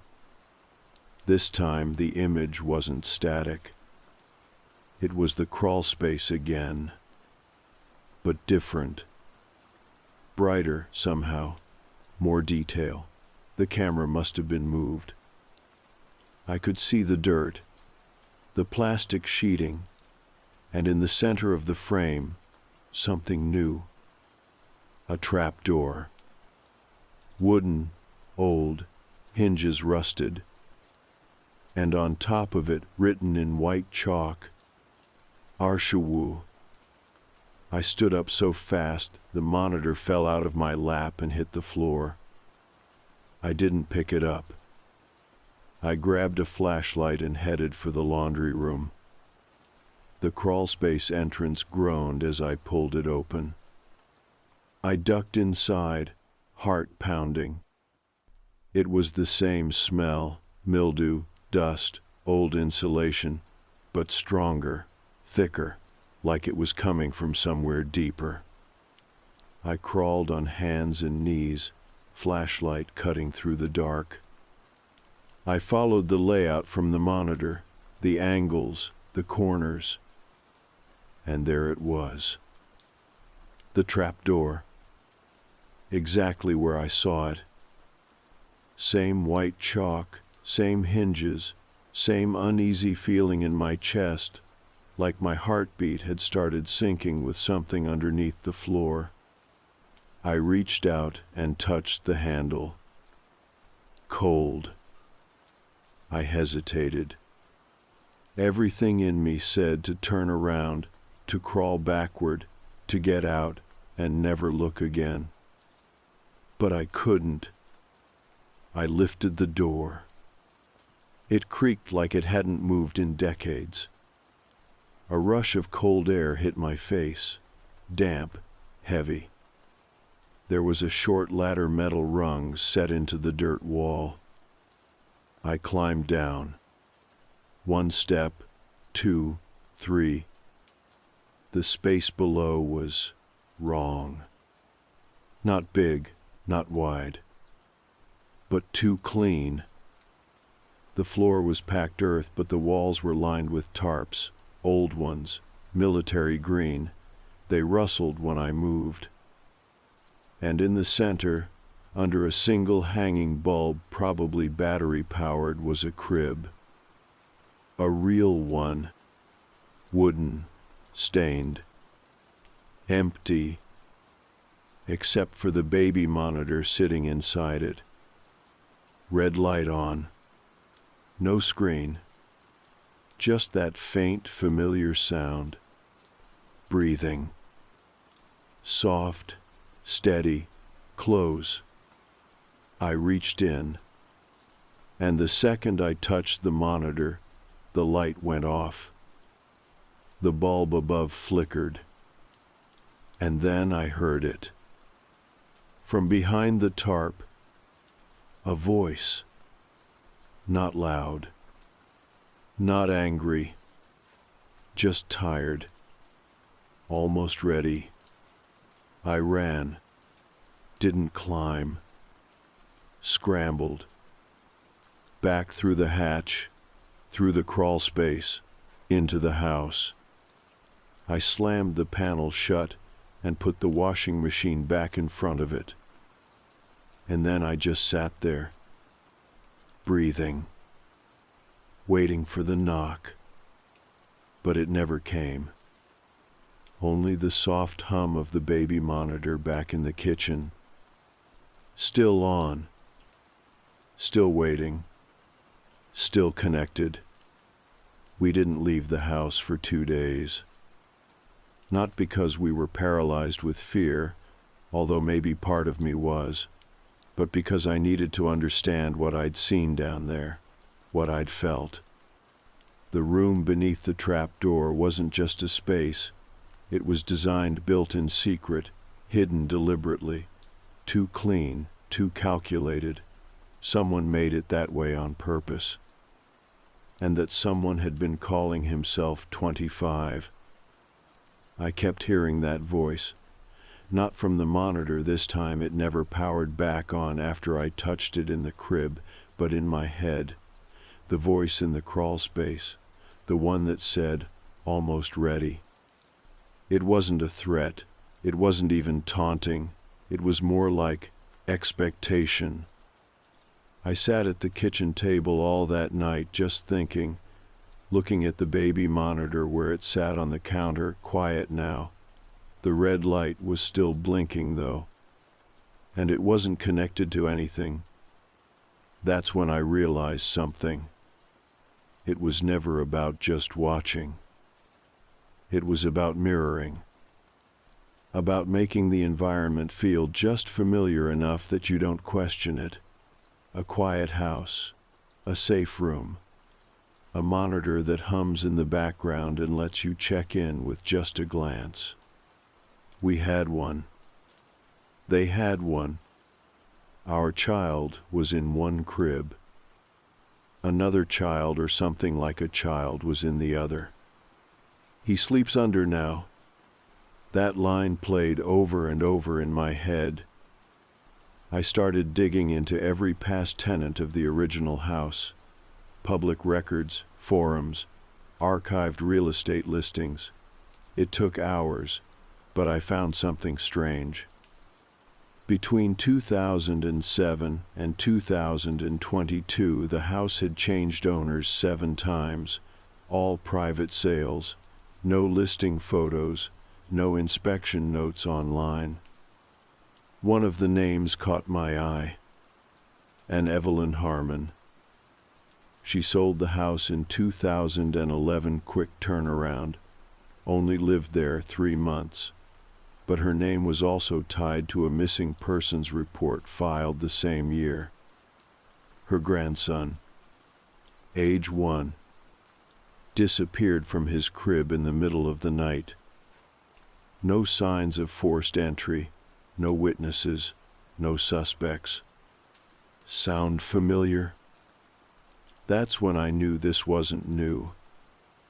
This thing, this pattern, it was a system. Not a ghost, not some haunted item, a mechanism, built by someone, continued by someone else, maintained, updated. Monitor to monitor, room to room. And every family who came through that house, maybe more than just that one, had become part of it. Some unknowingly, some willingly. I thought about the labeling, property of Haystack 24. The note on the photo frame, he's learned how to follow the sound now. And the one that shook me the most, you left the channel open. It wasn't that they were watching us. It was that we were feeding the loop.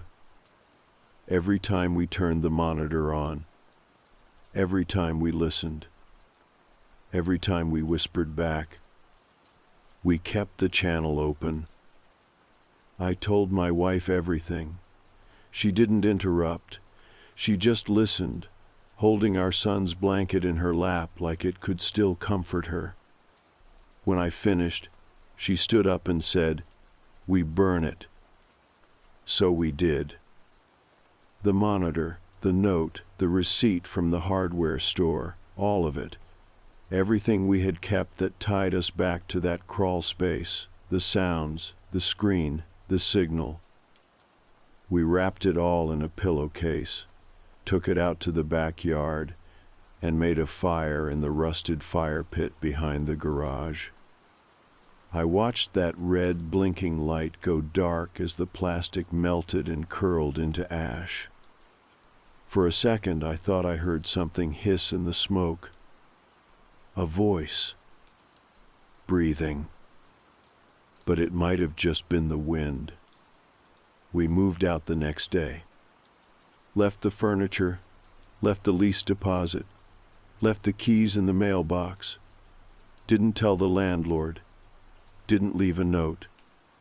I know it sounds careless, but we had to. If I've learned anything, it's that there are some places you don't explain your exit from. You just go.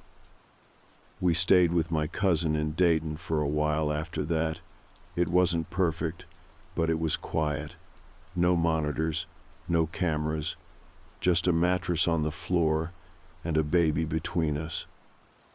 We started building routines again, morning walks, grocery runs, sleep schedules. I started to see a little more light in my wife's face every time the baby giggled or kicked his legs during diaper changes. I never stopped watching, though. Not in a paranoid way, just in that quiet, permanent way trauma makes you see the world. I'd look at vents a little too long. I'd check ceilings in Airbnbs. I'd unplug radios that turned on too easily.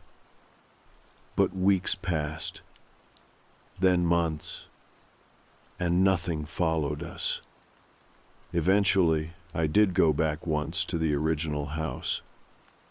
Not inside. I just parked across the street one afternoon.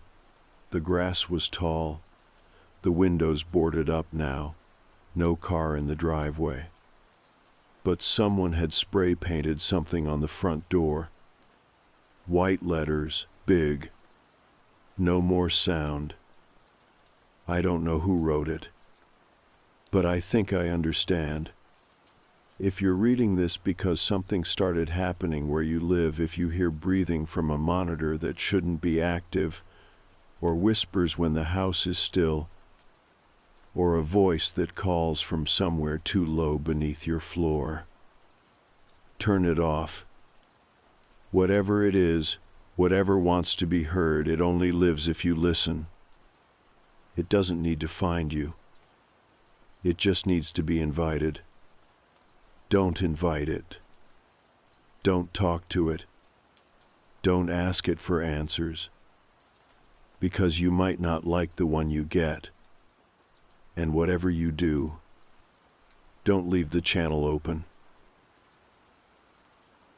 This happened 2 years ago in Jacksonville, and I still don't really know how to talk about it without sounding paranoid or completely unhinged. But it's been sitting on my chest since then, so maybe if I write it out, it'll stop replaying every night. So yeah, 2 years ago I was in my second year of college, completely broke, overdrawn, bouncing between couch surfing and sleeping in my car. Tuition was a joke, food was optional, and all my energy was going into not drowning. I was working part-time at a print shop, and classes were basically an afterthought. I started looking at Craigslist because student housing was a joke. Everything decent was already gone, and the rest either looked like mold incubators or were way out of budget. Then I found this listing. Room for rent, shared kitchen, private bathroom, no guests, no mirrors. That's all it said.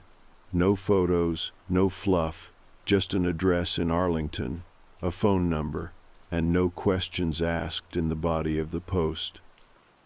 Honestly, it sounded like a scam, but I was desperate, and $200 for a room with a bathroom? That was too good to pass up. I texted the number.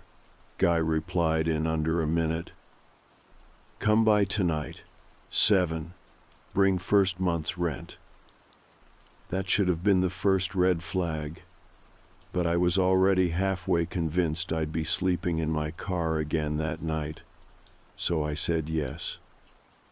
The house was this squat little one-story place, tucked between 2 empty lots, no sidewalk, chain-link fence, paint peeling off the siding like sunburn.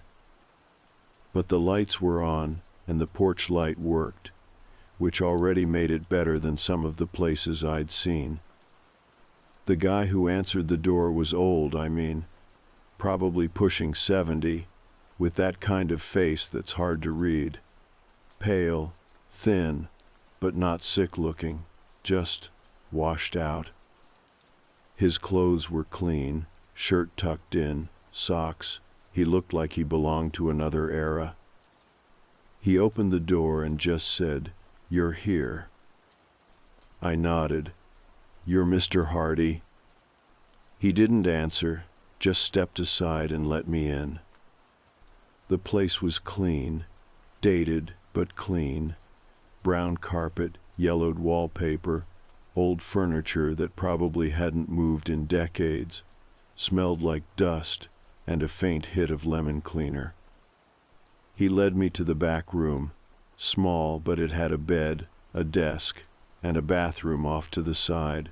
Linoleum floors, no windows.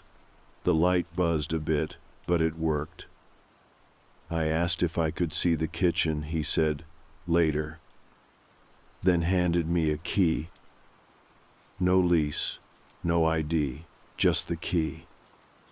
I handed him the 200 in cash. He took it without counting. As I was walking back to the room, I noticed something weird. The hallway had these spots on the walls, not stains, but clean patches, like something had been hanging there for years and just recently taken down. Mirrors, maybe. I thought about the ad again. No mirrors. When I asked about it, he just said, "They don't belong here." Then turned and walked into the room at the end of the hall. That was the landlord's room. It had a double deadbolt and a padlock on the outside. I remember thinking, who locks their bedroom from the outside? Like, was he locking himself in? Or keeping something else in? I slept there that first night. Nothing weird happened. The bed was stiff but clean. Water pressure in the shower was weak but usable. I stayed quiet, followed the rules, didn't explore. I figured as long as I kept my head down, I could make it to the end of the semester and get the hell out. But on the fourth night, I noticed something off. I always put my toothbrush sideways in the little plastic cup by the sink bristles left, handle right. Not because I'm obsessive, just habit. But that morning, it was flipped the other way. At first I thought maybe I was tired, misremembered, whatever. But then it happened again, and again, every morning. Then my socks. I always stuffed them in a drawer, mismatched, rolled, chaotic. But I opened it one morning and found them folded, neatly, matching pairs. That really unsettled me. I didn't sleep well that night. I kept imagining the old man sneaking in, touching my stuff, rearranging things while I slept. I even left a shoe behind the door, hoping to hear it move if someone came in. Nothing. The next day, I bought one of those cheap mini spy cameras from Walmart. Looks like a phone charger. I plugged it in near the wall opposite the bed, facing the whole room. Synced it with an app. Set it to motion detection. That night, I left it running. I barely slept. Every creak in the house made my heart jump, but nothing happened. I woke up, checked my stuff. Everything looked normal. Toothbrush was right where I left it, socks untouched. I started thinking I'd imagined it, until I checked the footage. At exactly 3:11 a.m., the camera picked up movement. The footage is still burned into my brain. You see the door open slow, quiet, almost graceful, then nothing for a second. Then, from under the bed, from this tiny vent cut into the floorboards beneath it, he crawls out. Not walks, not stands, crawls. Mr. Hardy. Wearing the same slacks, same pale shirt, his face blank, eyes wide. He gets out from under the bed like he's done it 1,000 times, knees bent wrong, arms flat against the floor like he's floating. Then he just stands there and stares at me. 4 full minutes. Doesn't move, doesn't blink, doesn't even seem to breathe. Then just as quietly, He lowers himself back under the floor. The footage ends. I watched it 3 times, couldn't stop shaking, every hair on my body standing up like static. I didn't go to the police. I don't know why. Maybe because I wasn't supposed to be filming in the first place. Maybe because I felt like somehow I had broken the rules. But I didn't sleep in that room again. I left that day, told him I had a family emergency, packed my stuff, left the key on the table. He didn't ask questions, just watched me from the hallway. Didn't blink. I got a new place, couch surfed again, took on more hours at the print shop, barely scraped by till the semester ended. But the footage, I kept it. Just in case I ever needed to remind myself that it really happened. A week later, I drove past the house just to see, not sure why. It was empty. Boarded up. Like no one had lived there in years. And I swear to God I saw my room's light still flickering, even though there was no power. After I left, I didn't tell anyone. I know that probably makes me sound weak, or paranoid, or worse, like I made it all up. But what would I even say? Hey, I caught my landlord crawling out from under my floor in the middle of the night and watching me sleep for 4 minutes straight, then slithering back in like some kind of human rat. No one would believe me, and honestly, I didn't want them to, because if they did believe me, then that meant it was real, and I wasn't ready to sit with that yet.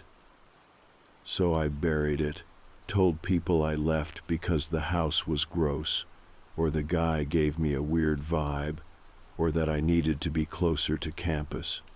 Whatever excuse sounded least dramatic. But the footage never left my phone. I didn't watch it again, not at first. It was like having a loaded gun in your drawer. You knew it was there, but you didn't need to take it out unless things got bad. And things were quiet for a while. I ended up crashing on a classmate's couch for the rest of the semester. She had a decent 2-bedroom and didn't mind me being there, as long as I pitched in on groceries and didn't leave dishes in the sink. The vibe was chill. I slept with my phone under my pillow. I stopped checking the closet 3 times before bed. For a while, it felt like the whole thing had been a bad dream. Then, about 3 weeks after I left, I got a text from an unknown number. "You forgot your mirror." That was all it said. No name, no image, just those 5 words. I stared at it for a long time, like maybe if I looked long enough, it'd make sense, but it didn't. I hadn't brought a mirror with me, not a hand one, not a wall one. The only mirror I owned had been cracked, and I'd thrown it out before I ever moved into that place. He didn't allow mirrors. It was one of the rules. I deleted the text, blocked the number. Didn't sleep that night. The next day, I went to campus early, sat through 3 classes without remembering a single word of the lectures. Everything felt slippery, like my thoughts couldn't settle, like I was thinking through fog. By the time I got back to the apartment, the sun was already going down. I found a note taped to the front door. White paper, neatly folded, no envelope, just my name written in precise slanted cursive across the top. Inside it read, "There's a gap in the floor where you used to sleep.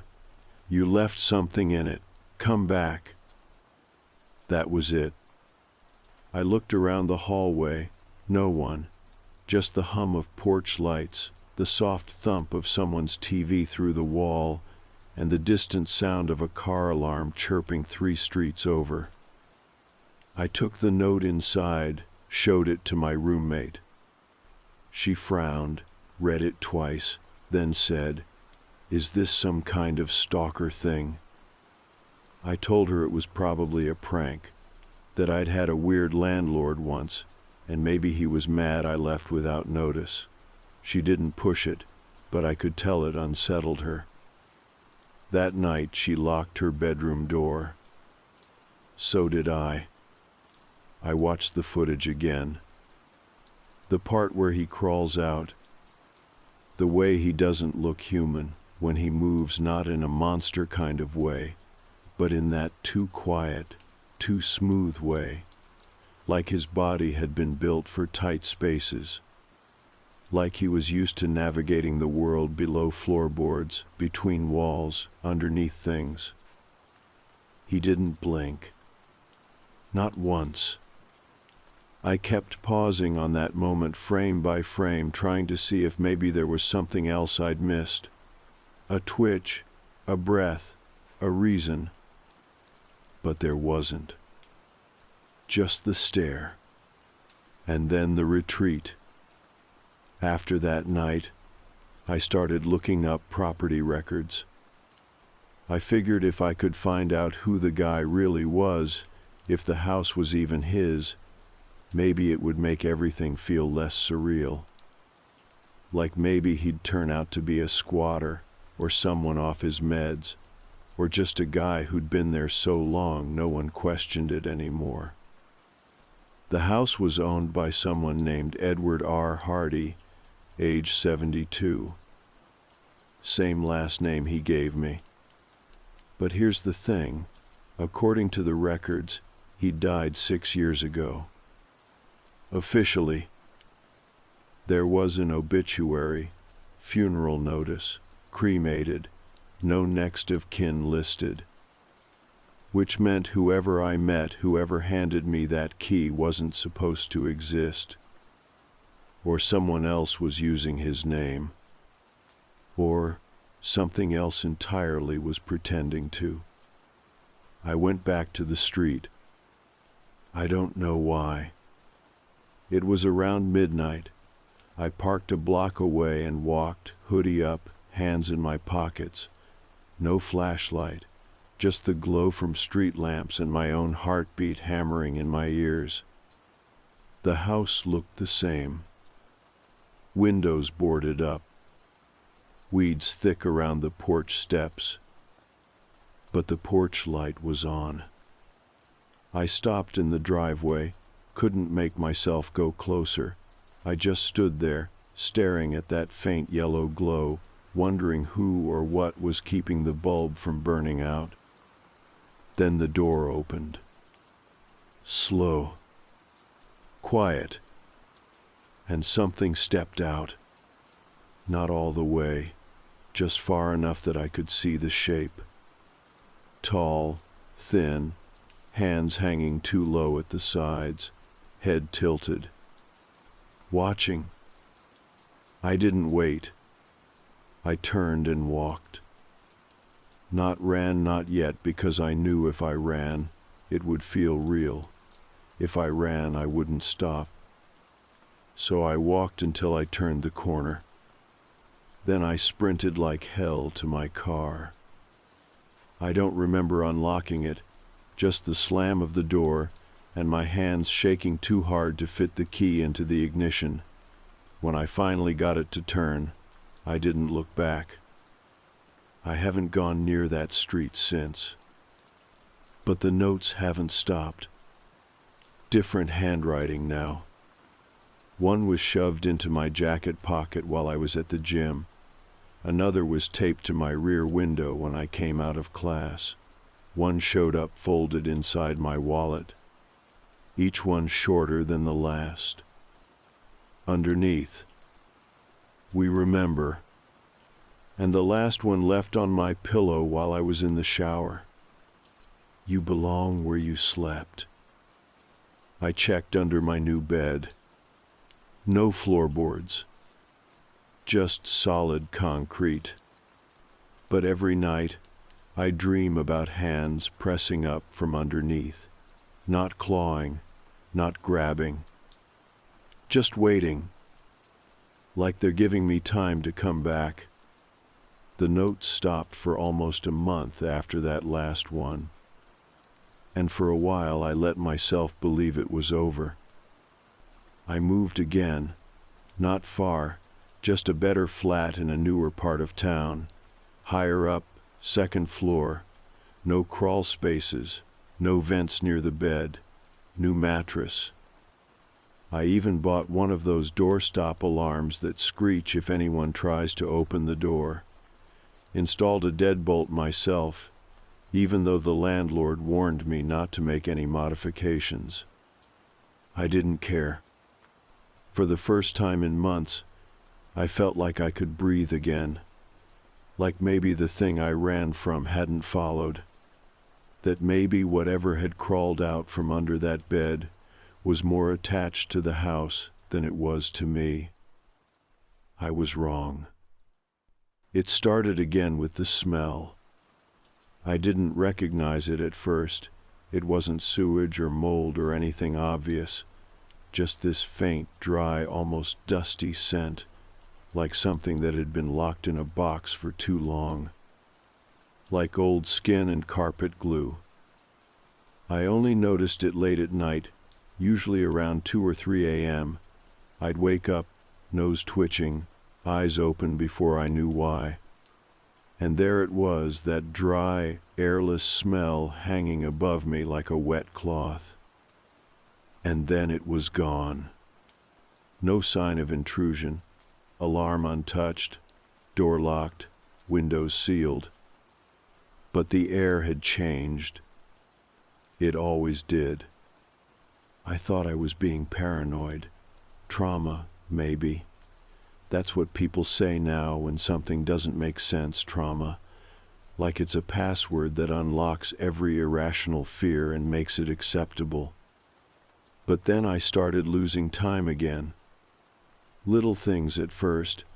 I'd come home and the lights would be on when I knew I turned them off. My phone battery would be lower than expected. One day I found the kettle boiling when I hadn't touched it. Another morning I woke up with my keys in the fridge.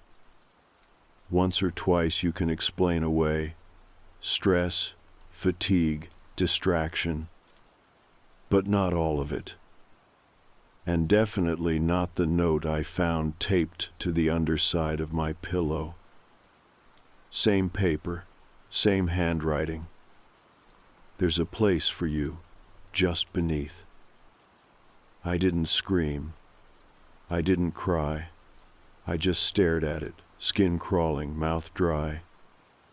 I turned on every light in the flat and stayed up all night with my back against the wall, the kitchen knife in my lap, and my phone recording. The video showed nothing.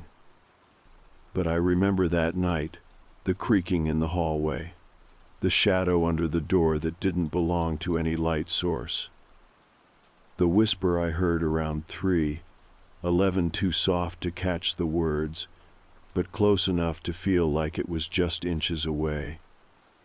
I couldn't keep living like that. I knew it. So I finally went back. To the house. I don't know why. Maybe because I thought if I saw it again, if I stood in that empty room and said out loud that I wasn't coming back, it would stop. Closure or whatever. The house was still there. Still boarded up, still abandoned, or at least pretending to be. The front door was covered with a private property, no trespassing sign, but I walked around the back.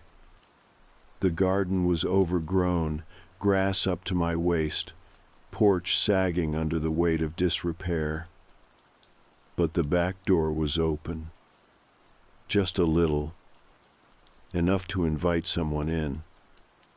The air inside was exactly how I remembered it, heavy, like breathing through old fabric. Same dust, same hush. The hallway hadn't changed.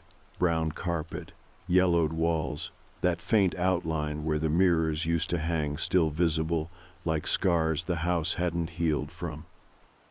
I walked straight to the room. My old room. The door creaked open, louder than I expected. And it was empty. No bed, no desk. Just the bare floor and a patch of darker wood where the bed used to sit. That's when I noticed the panel. It had been part of the floor before, but now it was loose, pried up slightly, like someone had meant to return and finish the job. I knelt down, heart pounding, and pulled it free. Underneath was a crawl space. No light, no obvious depth. Just black. I held my phone over it, flashlight on, and pointed the beam down. And there it was. A nest. Not like an animal nest, a human one.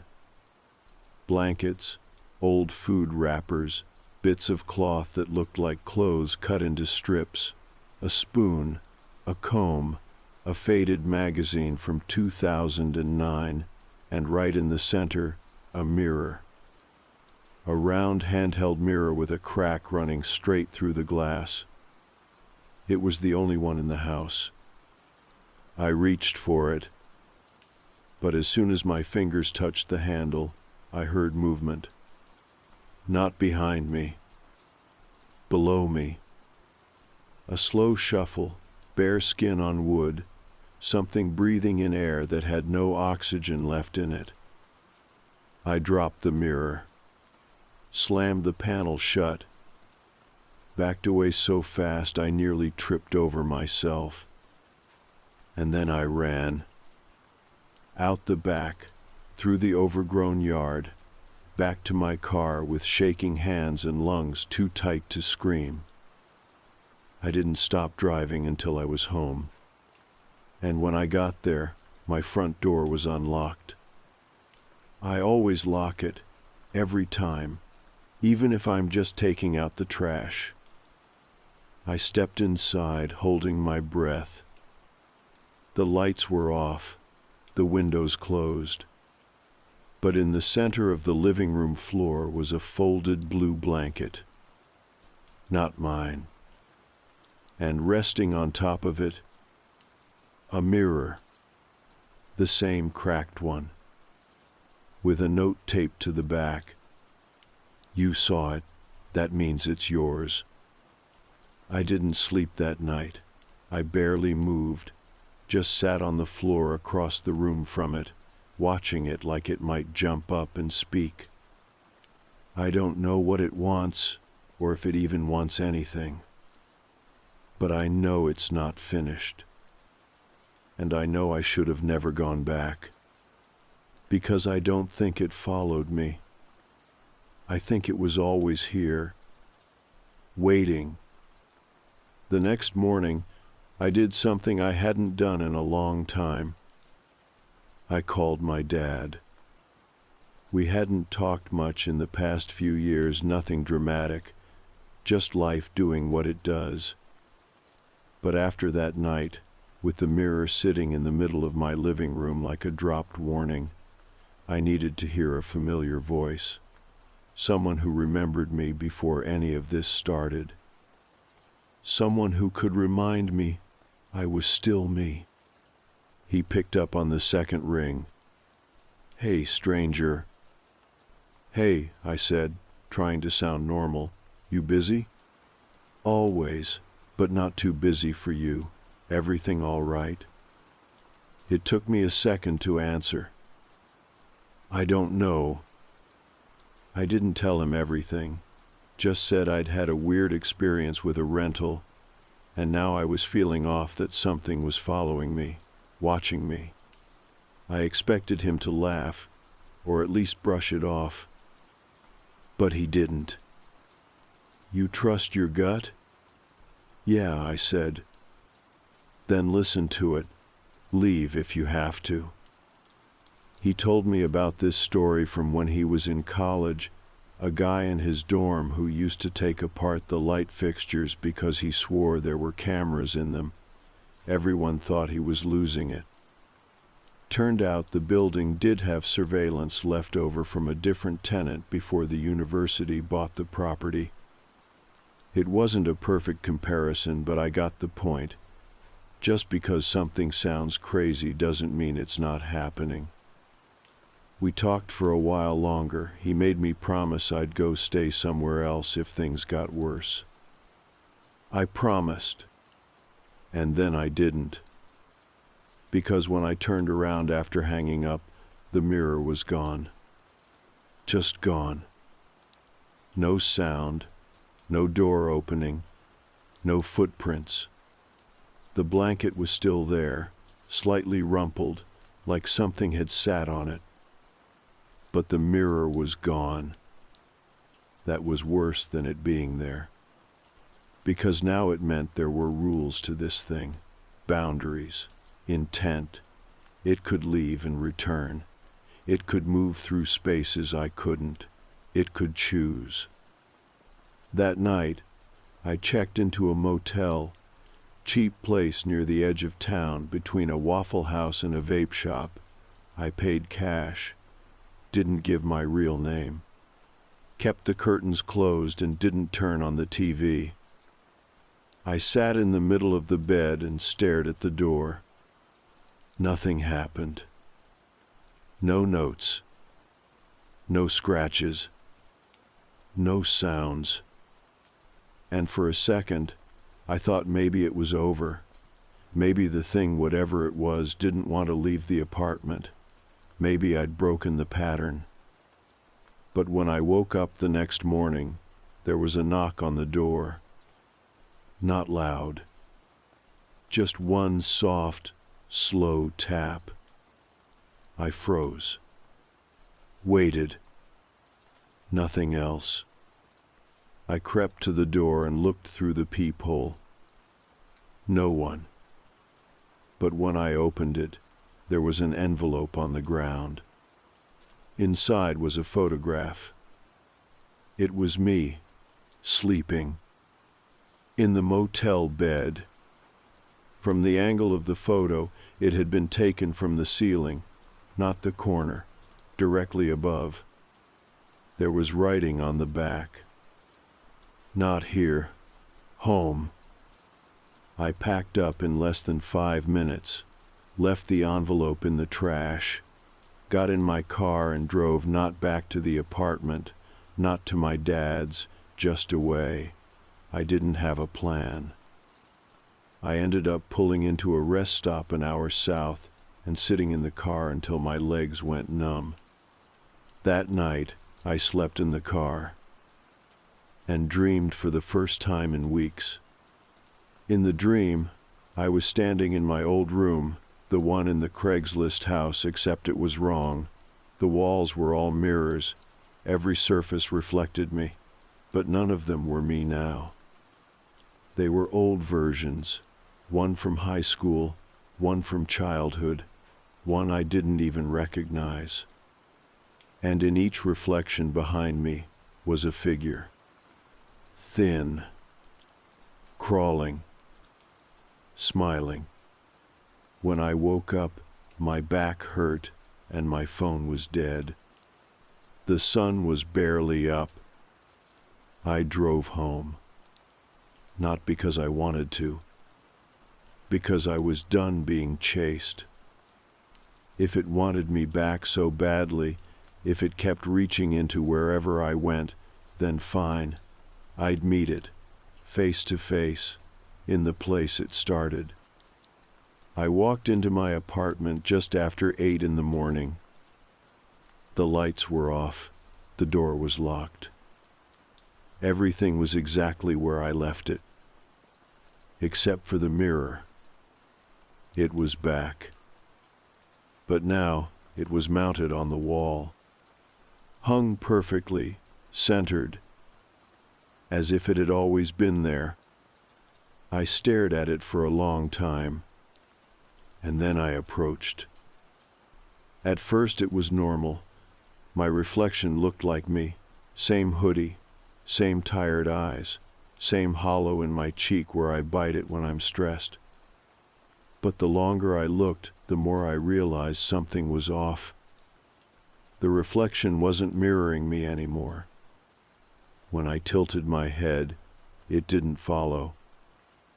When I stepped forward, it didn't move. It just watched.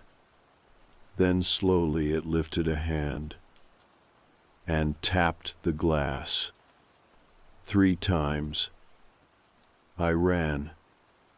Didn't pack, didn't lock the door, just got in the car and drove. Again. That was 2 nights ago. I'm writing this from a library an hour and a half away, using a guest computer. No login, no history. I've disabled everything I can.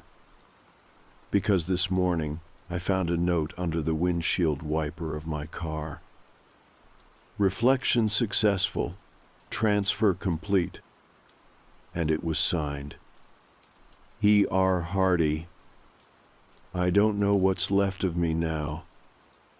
If I go back, I don't think I'll be the one who walks through that door.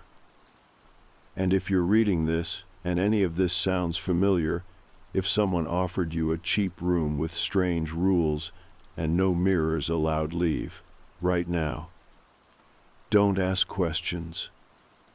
Don't look back. And whatever you do, don't stare too long into anything that stares back. I stayed gone for 2 weeks. Didn't go back to the apartment, didn't answer my phone, didn't check email. I slept in my car most nights, parked at truck stops and 24-hour supermarkets. Some nights I stayed up till sunrise in gas station booths, nursing the same coffee until my stomach turned. I showered at gyms, ate crackers and instant soup. I tried not to think about the mirror. But I couldn't stop thinking about the note. Reflection successful, transfer complete. The phrasing stuck with me, clinical, mechanical, like something had finished uploading, like the version of me in that mirror had finally replaced the version outside of it. But I was still here, wasn't I? I felt real. My hands were cold, my skin broke out, my back hurt from sleeping in the driver's seat. I was still me, right?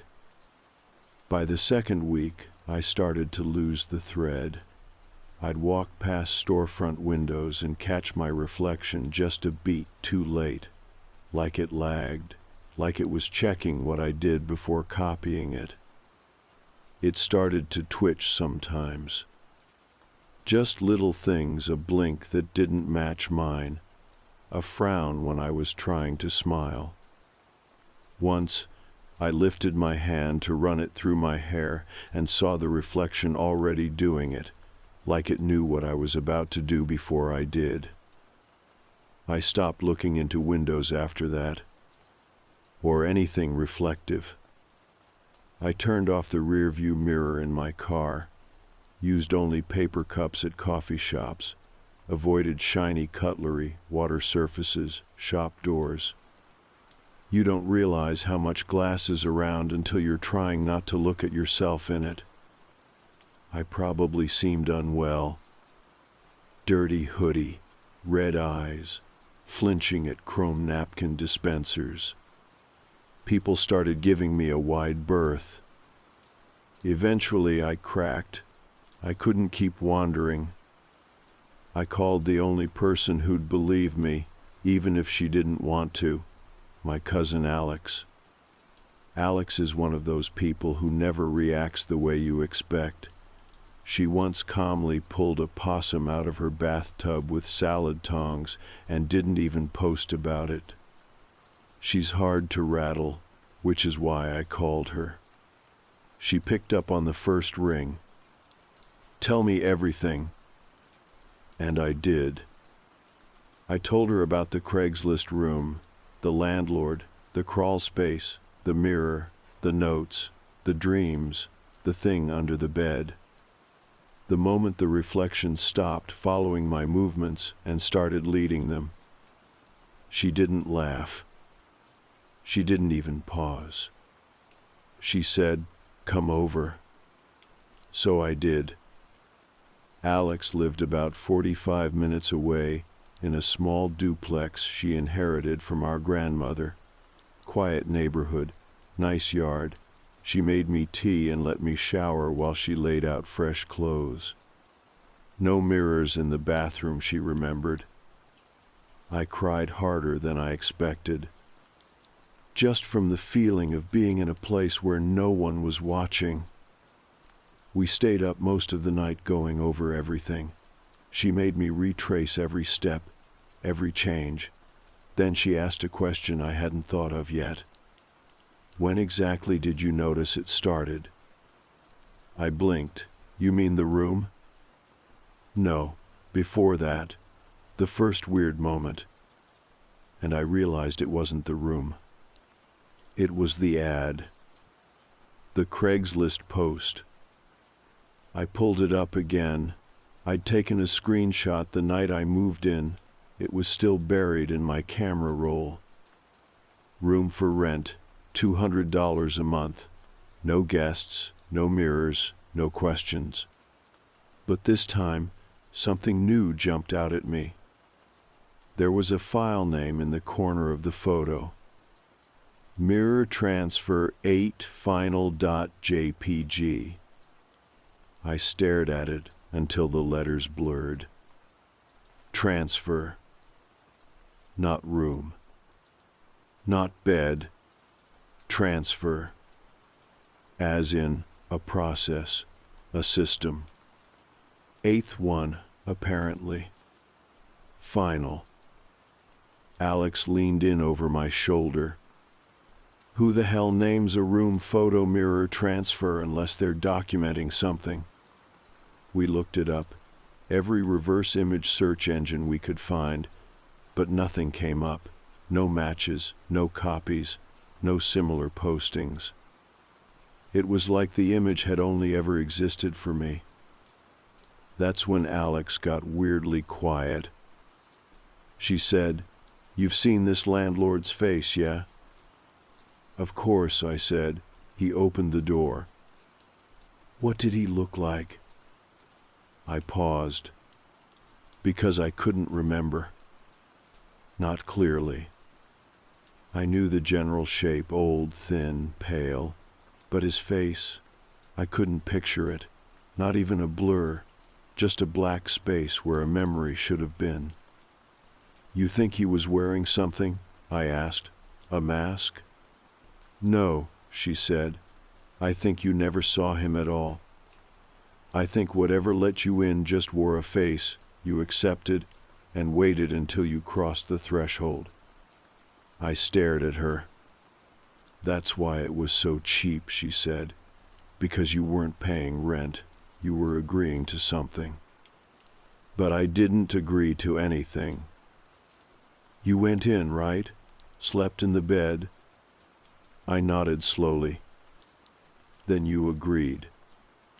We sat in silence for a long time.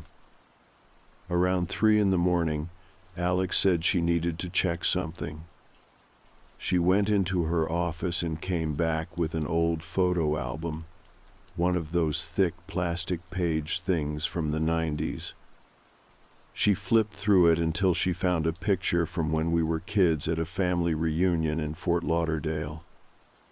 I was about 8 in the photo, standing near a picnic table, eating a popsicle. Alex pointed to the background. There, blurry but unmistakable, was a silver-framed mirror leaning against a tree. And in the reflection, something stood behind me. Not anyone I recognized. Too tall. Too thin. Watching. That night, I didn't sleep. Neither did Alex. When morning came, she handed me a car key and said, "You need to go back. Finish it." "Finish what?" I asked. Whatever didn't finish you. I didn't understand what she meant, but I drove anyway. Back to the apartment. Back to where I left the blanket, the cracked mirror, the last note. The place was quiet. Air still, curtains undisturbed. But in the center of the living room, something new waited. A box. Old wood, blackened with age, hinges rusted, no lock. I opened it. Inside were 7 photographs, each one showing a different person sleeping in that same Craigslist room. Different bed sheets, different clothes, but always the same layout, always the same camera angle. The last photo? Me. But not from the video I took. This one was from above. And the timestamp said 3:18 a.m., June 4th, 2019. The night before I moved in, when I saw the timestamp on that photo, me sleeping in the Craigslist room a full night before I ever moved in, something inside me cracked. I stood there, holding it, fingers cold. My brain wanted to go into denial, to say it was faked, photoshopped, anything. But I knew the sheets in that photo, that ratty gray blanket. That was mine. I'd brought it from the trunk of my car that first night. The socks on the floor were the same mismatched pair I wore the day I toured the place. Except I hadn't toured it. Not really. I'd just moved in. I sat on the floor, all 7 photos spread out beside me, trying to figure out what they had in common. The people weren't the same age, not the same gender, not the same body types. But they all had one thing in common. They were alone. Each of them sleeping alone in that same room, same camera angle, same quiet stillness. All at 3:18 a.m., including me. I checked the underside of the box for more writing, some clue, anything. One small phrase, etched into the wood like it had been scratched in with a nail. He doesn't take you, he becomes you. I left the box, took the photos with me, burned them in a metal trash can behind a gas station on the edge of town. Watched every corner curl and blacken until there was nothing but ash and smoke and the smell of something older than paper. And that should have been the end of it. But when I got back to my apartment that night, the new one, the place I'd only spent a few nights in before running, something was wrong. Not the door. Not the locks. Not the lights. Me. I was wrong.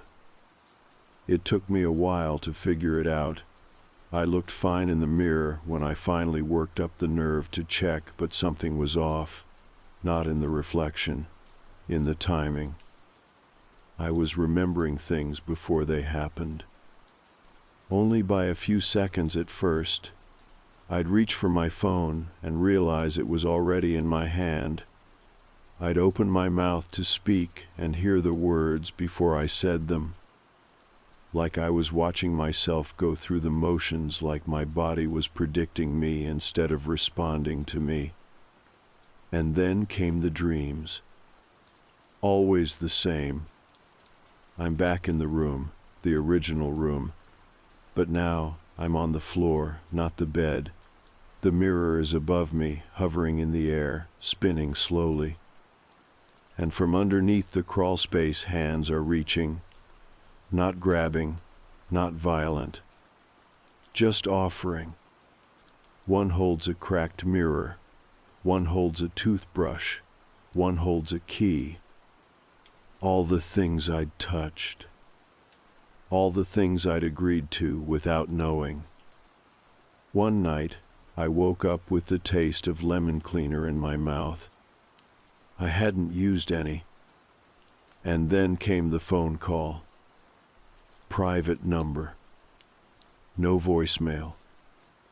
Just rang once, then silence.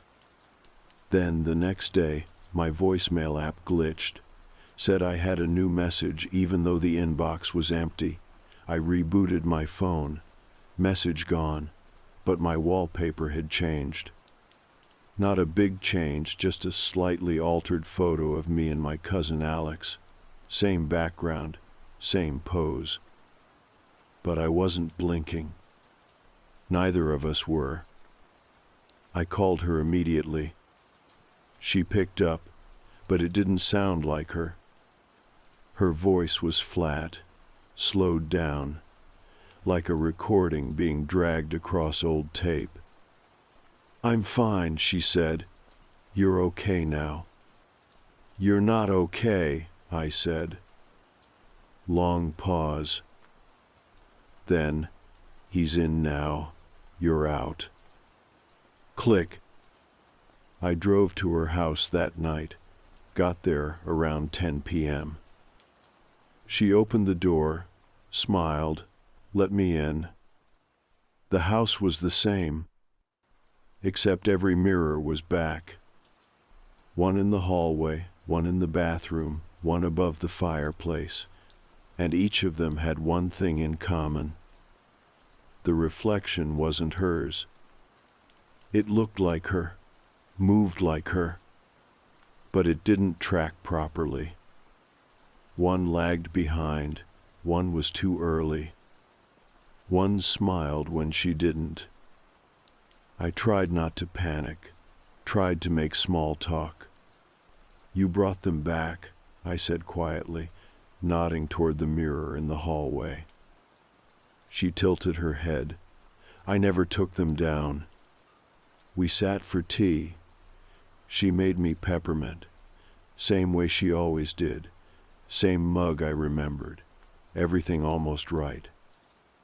But when I looked at her hands, I saw faint scratches across her knuckles, deep, fresh, like she'd been digging, or trying to claw her way out of something that didn't let go. That night, I didn't sleep. I stayed in the guest room, locked the door, put the dresser in front of it, blocked the mirror with a towel, sat up with the light on. At 3:18 a.m., I heard her humming. Not down the hall, through the vent. Soft, slow, familiar tune, one I remember our grandmother singing to us as kids. But the voice was wrong. Too low. Too stretched. I left before sunrise, didn't say goodbye, didn't wait for breakfast. I don't think I'll see her again. I don't know what's in her place now. All I know is this. I kept running for months, motel to motel, town to town, until one day it stopped. The lag, the dreams, the feeling of being watched from inside. I found a new place, shared flat, normal lease, no strange rules. Mirrors are allowed. People knock like they're supposed to. The walls don't whisper. But sometimes every once in a while, I wake up at exactly 3:18 a.m. Not from a noise. Just this sudden knowing. And I lie there, breathing, frozen, not daring to move. Because for a split second, I can feel it. Not under the bed. Not in the mirror. Inside me. Stirring. But it passes. And I remind myself I left. I got out. I didn't let it finish whatever it was doing. And most nights, that's enough to fall back asleep. Most nights. But sometimes, I still dream of that room, and I see myself lying in the bed, breathing, blinking, smiling, just a few seconds too late. Okay, I don't really know how to start this, but it's been eating at me for weeks, and writing it out is the only thing that feels halfway sane. I'm not claiming this is paranormal or anything. I don't even know what this is, but it happened. It's still happening, I think. I live in Manchester Rusholme specifically, and I work late shifts at this cafe near the city center, off Portland Street. Small place, nothing fancy. We close around 7 most nights. My shifts are usually afternoon till close, which means I'm the one locking up while the city's just starting to wind down. There's a lot of foot traffic during the day, but in the evenings it gets quieter. Still safe enough, though. You get your usual people hanging around, delivery drivers, office folks, uni students, a few regulars who linger on their phones a bit too long. It never bothered me. Until I noticed the car. It was just a silver Peugeot, I think a 307. I'm not great with models, but it was one of those older ones with slightly fogged out headlights and a dent near the back wheel. The first time I noticed it, I didn't think much of it. It was parked directly across from the cafe. Nothing weird, just sitting there, engine off, windows up. No one got out. I assumed someone was waiting for a partner, or maybe just finishing a phone call. That's normal. We're right by a pharmacy and 2 takeaways people idle there all the time. But then I noticed it again the next night. Same car, same spot, same time. Still, I brushed it off. Maybe someone lived nearby. Maybe it was coincidence. But by the 4th night in a row, it was getting harder to pretend I wasn't clocking it. And then, after the 5th night, I decided to test it. I left through the back entrance, cut through the side alley, and looped around on foot to the main road. I stood behind a lamppost across the street and watched. The car was still there, headlights off, but I could just make out a silhouette in the driver's seat, not moving, just sitting. I stood there for 10 minutes, no movement, no one got out. Eventually I gave up and walked home, trying to tell myself I was being paranoid, that I was projecting some podcast I'd listened to onto a tired commuter. I didn't see it again that week. I figured that was the end of it. Until the following Tuesday. I went to my gym after work. It's about 20 minutes away in Salford, tiny place above a chemist's, nothing fancy. I got out around 9:30, and there it was. Same silver car, parked just a bit down from the entrance, windows fogged up from the cold, headlights off. I didn't see the person inside until I was directly across from it. He didn't move, didn't turn his head, but I knew he saw me. You know when you just feel someone looking right at you, that heavy pressure on your back? I kept walking, didn't even glance directly at the car, just went around the corner and stood behind a skip until I was sure I wasn't being followed. I don't know why I didn't call anyone. I guess I didn't want to sound dramatic. What was I going to say? There's a car that keeps appearing wherever I go. It sounded unhinged even in my own head. Plus, no one had actually done anything. It got worse when I saw it outside my flat. Rusholme's a busy area, loads of parking turnover. I usually have to leave my car 2 or 3 streets away. But that night, I came home from a late Tesco run, and there it was parked directly across from my building's front door. Same dent, same shape. I stood there with my shopping bag, staring at it like an idiot. Still, no movement, no lights, no sound. Just presence. I texted my sister, told her I was feeling weird, didn't mention the car.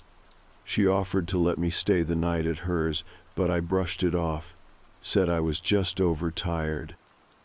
I barely slept. The next time I saw the car was somewhere it definitely shouldn't have been. My sister's wedding.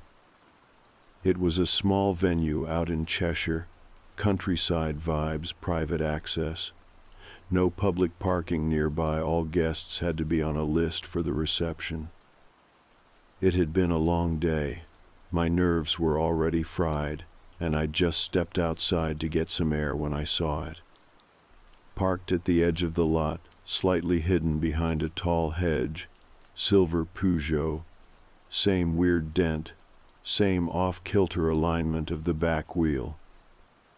I don't remember walking toward it, but I did. I got close enough to see that the inside was empty this time, no driver, but the driver's seat was reclined all the way back, like someone had just been lying there. I turned and walked straight to the event manager and asked her if she had the guest list for vehicles. She said she did. I asked if a silver Peugeot was on it. It wasn't. I told her it didn't belong to anyone, and someone came out to check. By the time we got back to the lot, less than 5 minutes, the car was gone. I didn't say anything to my sister. I didn't want to ruin her day, but something shifted for me that night. Whatever this was, it wasn't random. This car was following me, but not in the way you see in movies, not tailing me down streets or chasing me through alleyways. It just appeared, always still, always watching. I decided to go to the police. They were polite but predictably unhelpful. I gave them everything: make, color, rough plate numbers. They took it all down, said they'd look into it. Probably just a misunderstanding. Someone with a similar routine, maybe an ex I'd forgotten to mention. But the next day, an officer called me back. And this is when things tipped from unnerving to downright wrong. He said the plate matched a vehicle that had been declared scrapped 6 months ago, totaled in a collision, written off, no insurance, officially destroyed. The scrapyard logs even had a receipt and timestamp. But that car, the same car, was still appearing wherever I went. I told the officer that, and he got quiet. Said they'd look into it again. I haven't heard back. The final straw happened 2 nights ago. I was walking to my car, parked just off Wilmslow Road. It was late, cold, light drizzle. I opened the door, got in, and something fluttered on my windscreen. A note, folded, plain paper, no envelope. It read, "I liked the blue dress better. Tomorrow you'll wear it again." No name, no handwriting I recognized, nothing else. And I had worn a blue dress 2 nights earlier, once, briefly, to a birthday party I barely mentioned to anyone. I didn't tell anyone about the note until now. I don't know what this is. I don't know if it's a stalker or something else entirely. But the silver car is real. The man, whoever he is, he's watching. And now he knows what I'm going to wear tomorrow. I'm scared to find out what happens if I don't. I didn't wear the dress. I thought about it, stared at it hanging on the back of my wardrobe door for a long time the next morning. Blue, simple, a bit wrinkled. I'd worn it to a friend's birthday at a pub in Didsbury. Nothing fancy. I almost forgot I owned it. But the note had changed everything. I couldn't wear it. Not after that. It felt like giving permission. I wore jeans and a hoodie instead, kept my hair up in a bun, no makeup, left the house around 11, later than usual, made sure I walked in a different direction to get to the bus stop. I didn't want to drive, didn't want to risk going back to the car and finding something else waiting for me under the wiper. The whole way into town I kept checking behind me. Every corner, every crossing, nothing, just other people doing their normal routines. But that was the thing, wasn't it? Whoever this was, if it was a person, they didn't act like someone out for attention. They weren't trying to scare me in the open. It was all quiet, intentional, measured. By the time I got to the cafe, I was already exhausted. I didn't mention the note to anyone at work. I wanted to badly, but how do you bring something like that up? Oh, by the way, someone might be stalking me and possibly knows where I live, what I wear, and who I talk to. Doesn't exactly roll off the tongue in a break room conversation. Around 4 p.m., I started feeling this tightness in my chest. Not a full-blown panic attack, I've had those. I know what they feel like, but more like a weight. Like I was being pushed toward a moment I couldn't name yet, a slow, thick dread. I kept glancing out the front window between customers. The view of the street wasn't perfect, buses blocking parts of the curb, people stopping to check their phones, but I kept looking anyway. At 6:47, the silver car was there. Right across the road, same spot as the first time I ever noticed it, parked parallel to the cafe's big window, as if it had never moved. I didn't even see it arrive. It was just there. I couldn't see the driver, not clearly. The windows were tinted, and it was dark out, but I swear there was someone sitting behind the wheel, not moving, no phone out, no radio glare. I must have frozen for a full minute. I heard Gemma behind me, she was doing the till, ask if I was all right. I mumbled something about being tired and stepped into the back, hands shaking.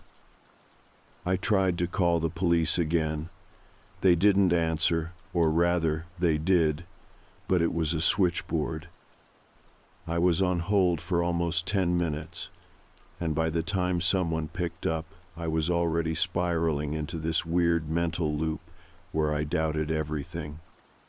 What if it's not the same car? What if I'm just seeing what I'm afraid to see? What if someone I know is messing with me? But then, the note. That wasn't imagined. It was real, tucked under my wiper blade like a warning wrapped in politeness. The officer who finally came on the line was kind. She listened, took my details again. I asked if anyone had followed up on the registration number. She went quiet for a second, then said, "It's still listed as scrapped. There shouldn't be a vehicle matching that description on the road."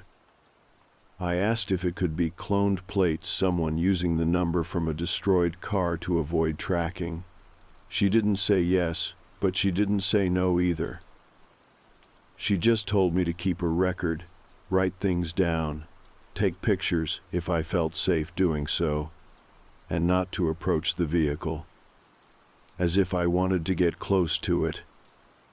I hung up, told Gemma I had a headache and needed to leave a bit early. She was sweet about it, said she'd finish the close.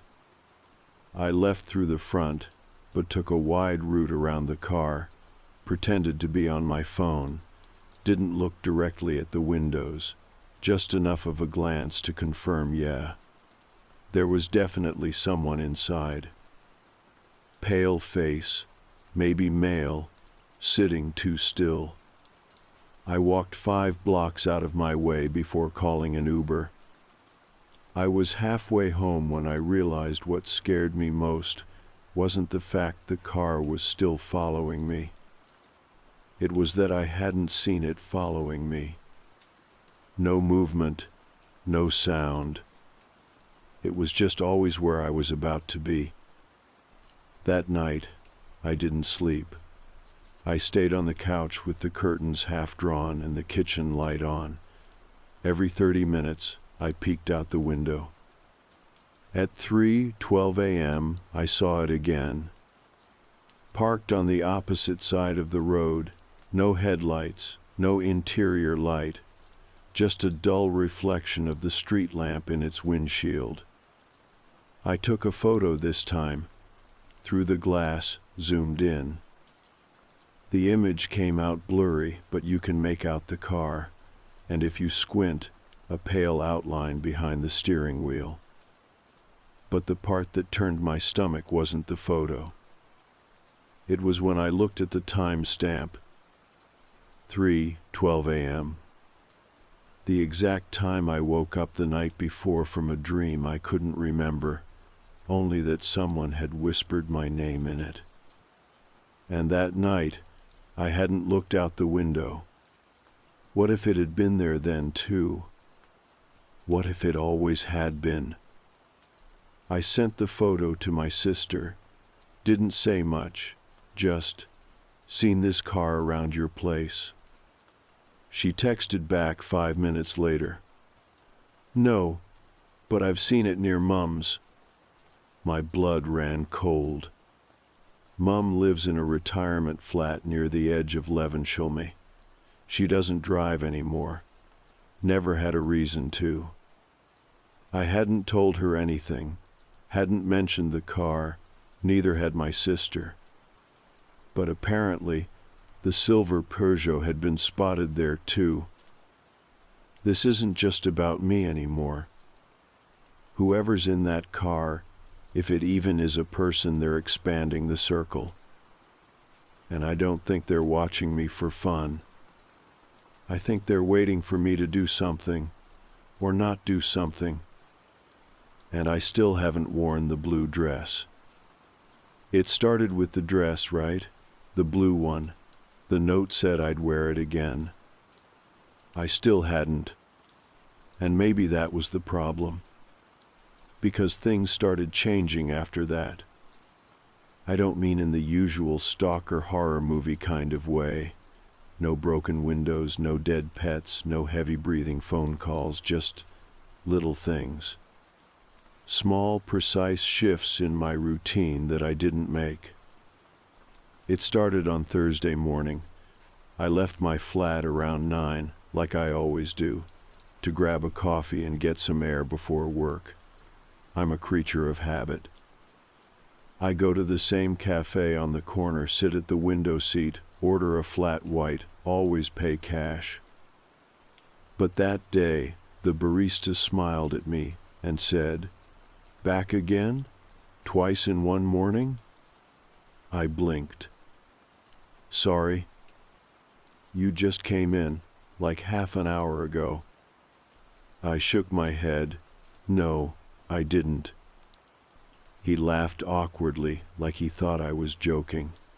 "Well, someone who looked like you did. Same jacket, even the same earrings."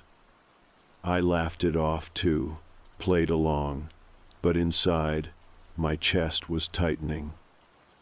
I hadn't been there earlier. I know I hadn't. I looked around the cafe like maybe someone was still there, someone copying me, mimicking me. But the place was nearly empty, just a couple of students and an old man reading a newspaper. I tried to brush it off, went to work, didn't mention it to anyone. But then, later that night, my phone buzzed, a text from my sister. "Hey, are you still here? You left your scarf." I stared at it for a full minute before replying. "Where?" "Mum's place. You were just here like an hour ago. Had tea, remember? I hadn't been there in 3 days. I called her immediately. She picked up on the second ring. "What's going on?" I asked. She sounded confused. "What do you mean?" "I wasn't at Mum's today." There was a pause. "Are you messing with me?" "No, I'm serious." "Well, someone who looked exactly like you was. Same hair, same bloody laugh. Mum even said you seemed a bit quiet." My mouth went dry. "I've been at work all day," I whispered. "You sure you're okay?" I hung up. That night, I didn't even try to sleep. I just sat on the floor of my living room, back against the sofa, listening to the quiet hum of the fridge and the occasional hiss of wind through the cracked window. At 2:54 a.m., a car drove past my building. I didn't see it, but I heard it. That specific engine sound low and uneven, like something not quite tuned right, and then the slow crunch of tires on gravel as it eased to a stop. I didn't move, didn't look, but my whole body was locked in place. A minute later, my phone vibrated. No number, just a single message. "She wears it better." I didn't respond. I don't think I even breathed. I don't remember falling asleep, but when I woke up, the sun was rising and my front door was locked. I checked my closet. The blue dress was still there, but it wasn't hanging on the hook where I'd left it. It was folded neatly on my bed, like someone had laid it out for me. That morning, I called in sick to work and took a cab straight to the police station. I brought the photo I'd taken of the car, printed the texts, even brought the dress, the folded one. I didn't know what I thought they'd do with it, test it for prints, fibers, blood. The officer I spoke to was polite, but his eyes glazed over halfway through. He nodded a lot, jotted things down, gave me a leaflet about personal safety. He suggested I see someone. "As in, a therapist?" I asked, voice flat. "Well, just to talk through everything. Might help you make sense of it." "Would you say that to someone who brought in a break? In report?" He didn't answer. I left with nothing. That night, I wore the dress. I know, I shouldn't have, but I wanted to control something. It felt like I was being handled, like my own life had been put on rails, and someone else had the schedule. Wearing it felt like flipping the script, like if I wore it on my terms, it wouldn't mean what they thought it did. I went to the pub near my old uni, loud, busy, familiar, lots of bodies, lots of noise. I sat with a friend from work, didn't drink much, kept checking the window. No sign of the car, no texts, no notes. I felt okay until I went to the toilet. It was one of those grimy, mirror-lined loose where everything echoes. I was washing my hands, not really looking up, when I noticed something in the mirror behind me. A woman, standing just outside the stall area, wearing the same dress. Same cut, same color, but not mine. It fit her differently, looser at the shoulders, longer at the hem. Her hair was darker than mine, pulled back tight. I turned around fast. No one was there. I ran back out into the pub. My friend looked up like nothing had happened. I asked if she saw anyone come from the toilets. She shook her head. You okay? I think someone's following me. Do you want me to call someone? No, I said, suddenly unsure of who someone even was anymore. I left early, took a cab home, told myself I'd imagined it, until I walked into my flat and saw the scarf. The one I supposedly left at Mum's place, folded on my kitchen counter. My sister hadn't been by. I texted her just to check.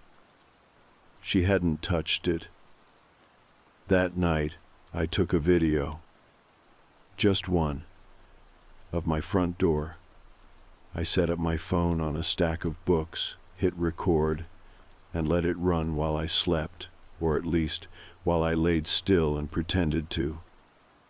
The next morning, I checked the footage. Nothing for the first few hours. But at 3:12 a.m., there's a flicker of movement. The sound of a key turning in the lock. The door opens. And in the doorway, just for a second, you see someone. Wearing the blue dress. My blue dress. Only it wasn't me. Because I was already lying in bed, watching, frozen. She didn't come in. She just stood there. And then she smiled. I didn't show the video to anyone. I should have, I know that. But when you watch something like that, truly watch it, frame by frame, over and over again, it stops feeling like proof and starts feeling like a trap. Like if you show it to someone else, you're inviting them into it too. You're saying, "Here, carry this with me. Try sleeping now." So I kept it to myself. And then I deleted it. Not because I wanted to, but because something about keeping it like a cursed object felt worse than not having it at all. I'd already watched it too many times. That moment where the door unlocks, creaks open, the sound of the hinges, and then her. Standing in my doorway, wearing my dress, with my face, but not exactly my face. I couldn't explain it to myself at the time, but I know now what was wrong. She didn't blink, not once. She stood there for 16 full seconds, I counted, just looking in, eyes locked on the direction of the camera. No blinking. And then she smiled. Not in a creepy, exaggerated way, just slight, familiar, the kind of smile I'd give a friend I haven't seen in years. Then the door quietly closed again. Locked. The sound of footsteps fading down the hall. That was 3 nights ago. And since then, everything's been different. I don't mean that in a dramatic way, like the world turned upside down. I mean it in that unnerving, gut-sick way where everything around you keeps going, but you know something's shifted. Everyone still says good morning the same way. The same adverts play on the tram. The cafe still sells the same lukewarm almond croissants, but there's a layer missing, or maybe added. Something between me and the world now, a thin sheet of glass, and I'm on the wrong side. I went to work the day after the video, even though I didn't sleep. I thought maybe keeping busy would help. It didn't. I was quieter than usual. People asked if I was okay, and I said I had a cold.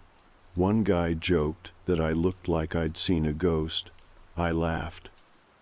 At 3:15 p.m., I went out back to dump the bins and saw the silver Peugeot parked across the road again. Not on our street, not directly outside the cafe. just around the corner, facing away, but unmistakable. I looked at it too long, I know I did. The windows were darker this time, or maybe the light was just different. I couldn't see inside. I wanted to walk up to it, knock on the window, say something, anything. But my legs wouldn't move. Not toward it, not anymore. And then, right before I turned to go back inside, the brake lights flashed. Just once. That night I stayed with my friend Lottie. I didn't tell her everything, but I said enough to make her concerned. She let me crash on her sofa, made tea, didn't ask too many questions. I think she assumed I was dealing with some bad relationship drama, maybe an ex I hadn't told her about. I let her think that. It's easier than saying, there's a woman who looks exactly like me wearing my clothes and entering my flat at night while a car that shouldn't exist follows me everywhere I go. She offered to drive me to the police again, and I almost said yes. But then I remembered the officer's face, the blank way he looked at me when I mentioned the registration, like he'd heard it before, like he knew something, but wouldn't or couldn't say it. I slept for the first time in days at Lottie's. No dreams. No visits. No dress. I woke up feeling almost normal. Until I checked my phone. New message. You left the light on. I turned it off for you. No number. No reply option. Attached was a photo. Taken from inside my flat. Living room, couch, blanket crumpled in the corner, TV remote on the armrest, the lamp beside the bookshelf, glowing softly. It had been off when I left, and in the corner of the frame you could see just a sliver of someone's arm. Wearing blue. I didn't tell Lottie. I thanked her, made an excuse about early shifts, and left. I went back to my flat around midday, heart pounding so hard it felt like my ribs would split. Nothing was out of place. The door was locked, no signs of forced entry. The window was shut. The blanket was folded differently, but that could have been my memory playing tricks. Except it wasn't. Because on the kitchen counter was another note. Folded, no envelope, same handwriting as the first. Don't leave the light on again. It makes you look tired. That's when I broke. Not in the scream and cry kind of way, just a quiet, full-body shutdown. I sat on the floor, back against the fridge, knees pulled up, and just stopped. Stopped trying to understand. Stopped trying to rationalize. There's only so much your brain can do before it runs out of plausible explanations. I stayed there until it got dark. And when I finally moved, it was to unplug every lamp, every appliance, every source of light in the flat.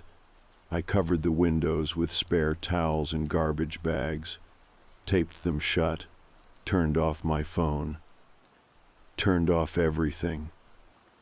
I didn't want to be seen anymore. Not by her. Not by whoever's in that car. Not by anything. I laid down in the dark and told myself I wouldn't sleep. But I did.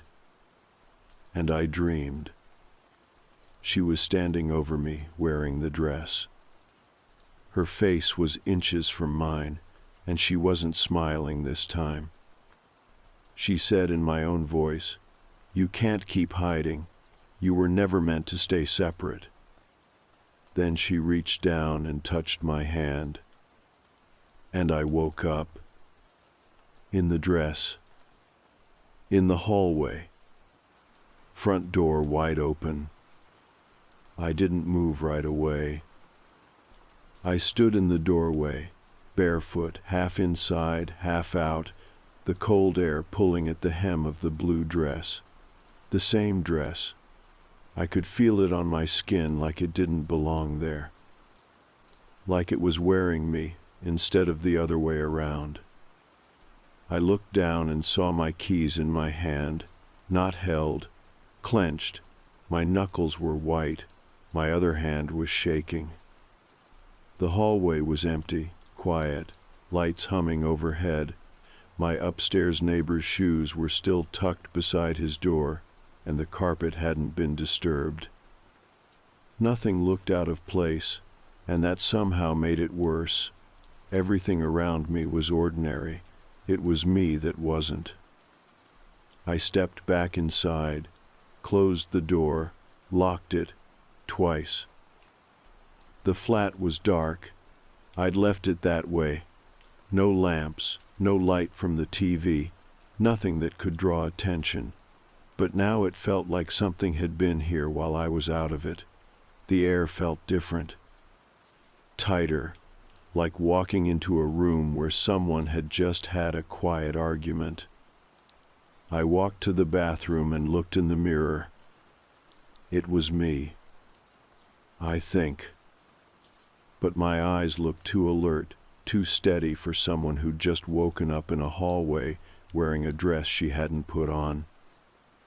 I took it off, folded it, stuffed it into a tote bag, and shoved it into the cupboard under the sink.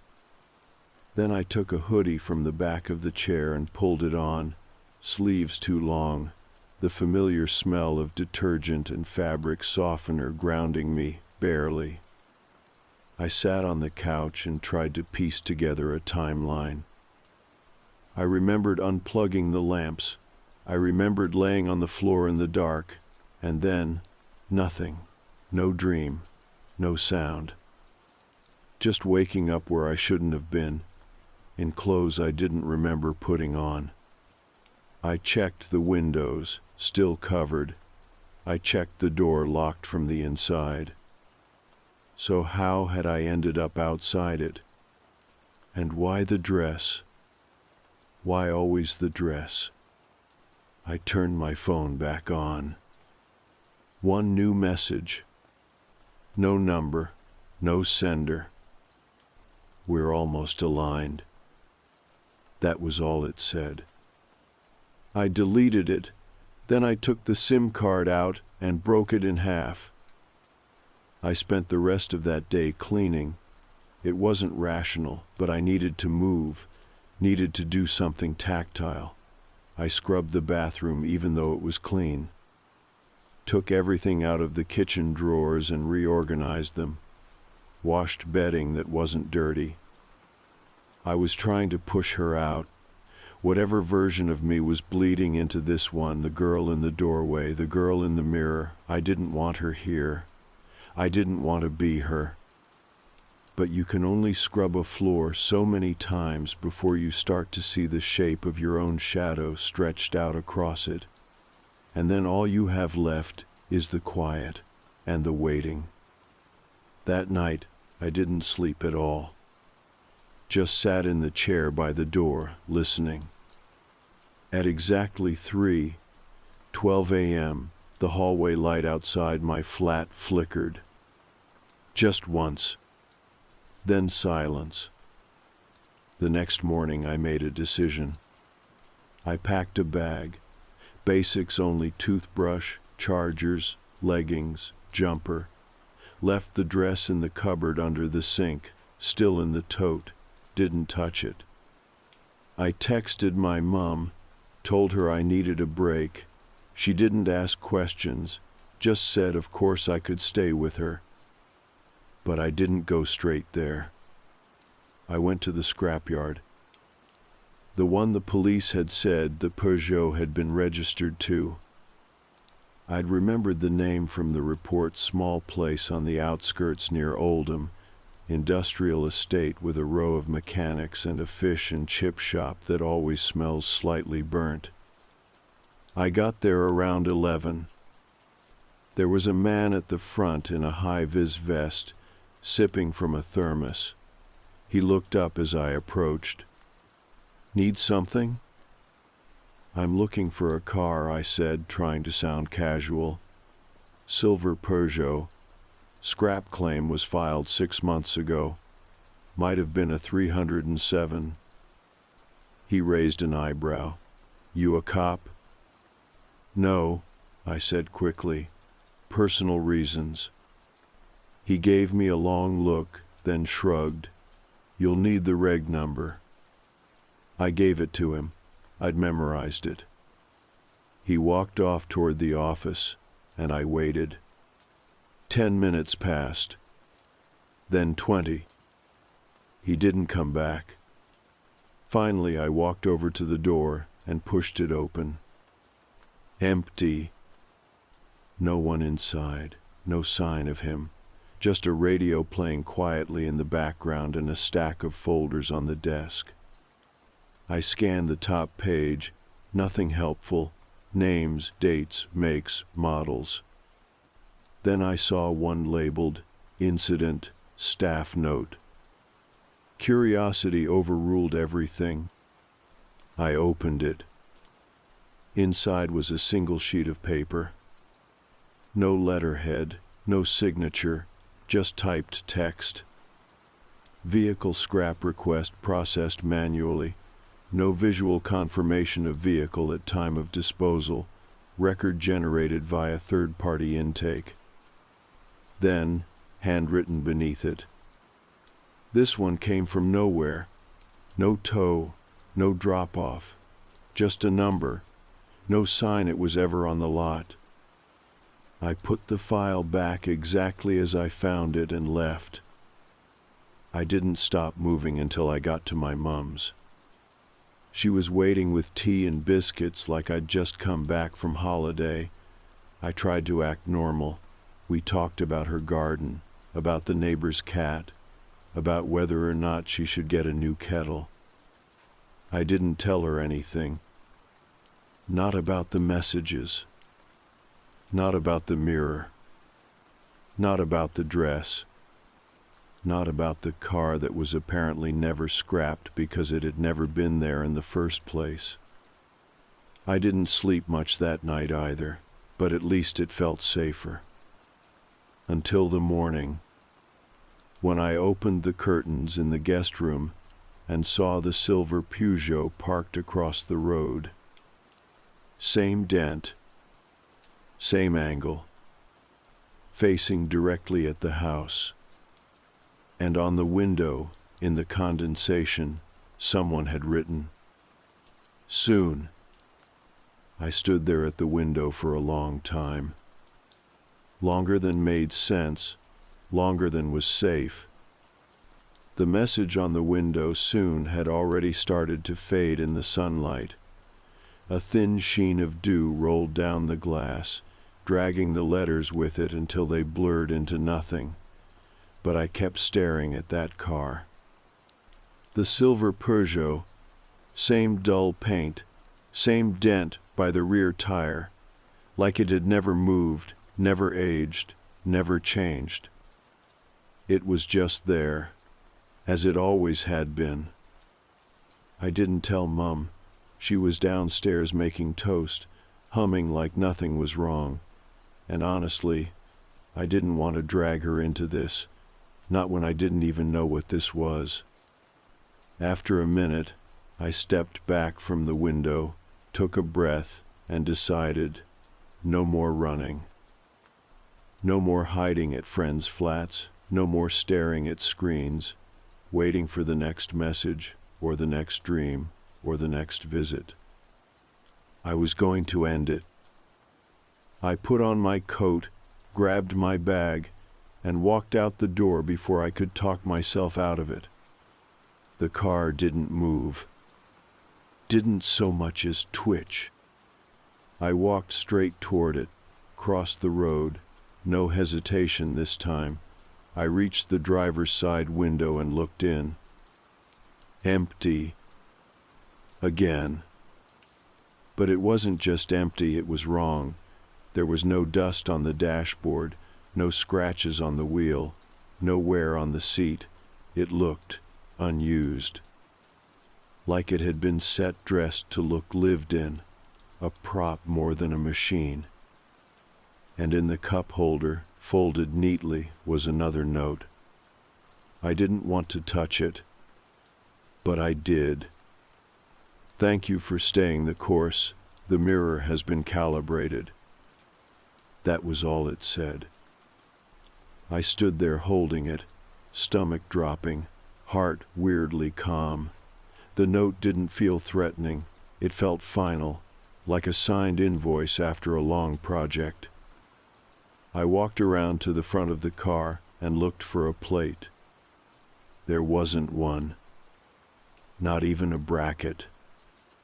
I don't know how long I stood there, but eventually the passenger door unlocked by itself. A soft click, no sound from the locks, no movement from inside, just an invitation. And I took it. Because I had to. Because whatever this thing was, a person, a program, a version of me or something else, it had built itself around my life, my patterns, my choices, my face. And I needed to understand why. I got in. The interior was cold, not freezing, just sterile, like the air didn't come from outside. The radio was on, tuned to white noise, no station, no voice. I waited. Nothing happened. Then the rearview mirror flickered, not physically like a screen glitching, and suddenly it wasn't showing the street behind us. It was showing me, in my flat. Not me, now, me yesterday, lying on the floor, the blue dress folded next to me, eyes closed, completely still. Then the image shifted. The same flat, but someone else was standing over me. Same height, same hair, different face. Mine, but not. And I understood. She wasn't stalking me. She wasn't copying me. She was replacing me. And now that the mirror was calibrated, whatever that meant, the change was complete. I looked at my hands, turned them over. They looked the same, felt the same, but a sick feeling crept up from my stomach, like I was suddenly aware of being looked through instead of looking out. I got out of the car, closed the door, walked home. The car didn't follow. It didn't need to. I spent the rest of the day in silence. No music, no phone. I didn't turn on the TV, didn't check the curtains. Just sat on the floor and tried to remember things, specific things, memories from before this all started. I tried to recall the texture of my old school uniform, the smell of my mom's hair after she'd come home from her shift, the way it felt to hold hands with someone for the first time and not think about what your face was doing. And I could. They were there, which meant I was still me. Right? That night I slept. No dreams. Just a soft, cold feeling, like something had been taken from me gently, not ripped, just lifted, like a splinter removed from skin you didn't know had been pierced. I woke up feeling lighter. Not better, but lighter. And I knew somehow that it was over. Not because anyone told me. Not because the car vanished. Because I felt complete in a way that scared me more than anything else. I was no longer being watched. Because whatever had been watching me was now in me, or had become me, or maybe I'd become it. I don't know the language for this kind of thing. No one does. But I do know this. The silver Peugeot hasn't shown up since. The texts stopped. No more notes. No more sightings of someone in my dress. It's been 2 weeks. I go to work, I walk home, I sleep. It's all normal, except for one thing, my reflection. Sometimes it doesn't feel delayed anymore. Sometimes it feels like I'm the one behind. Like the reflection is already moving before I do. Like it's checking to see if I'll catch up. And once, just once, I smiled at myself. And the mirror didn't smile back.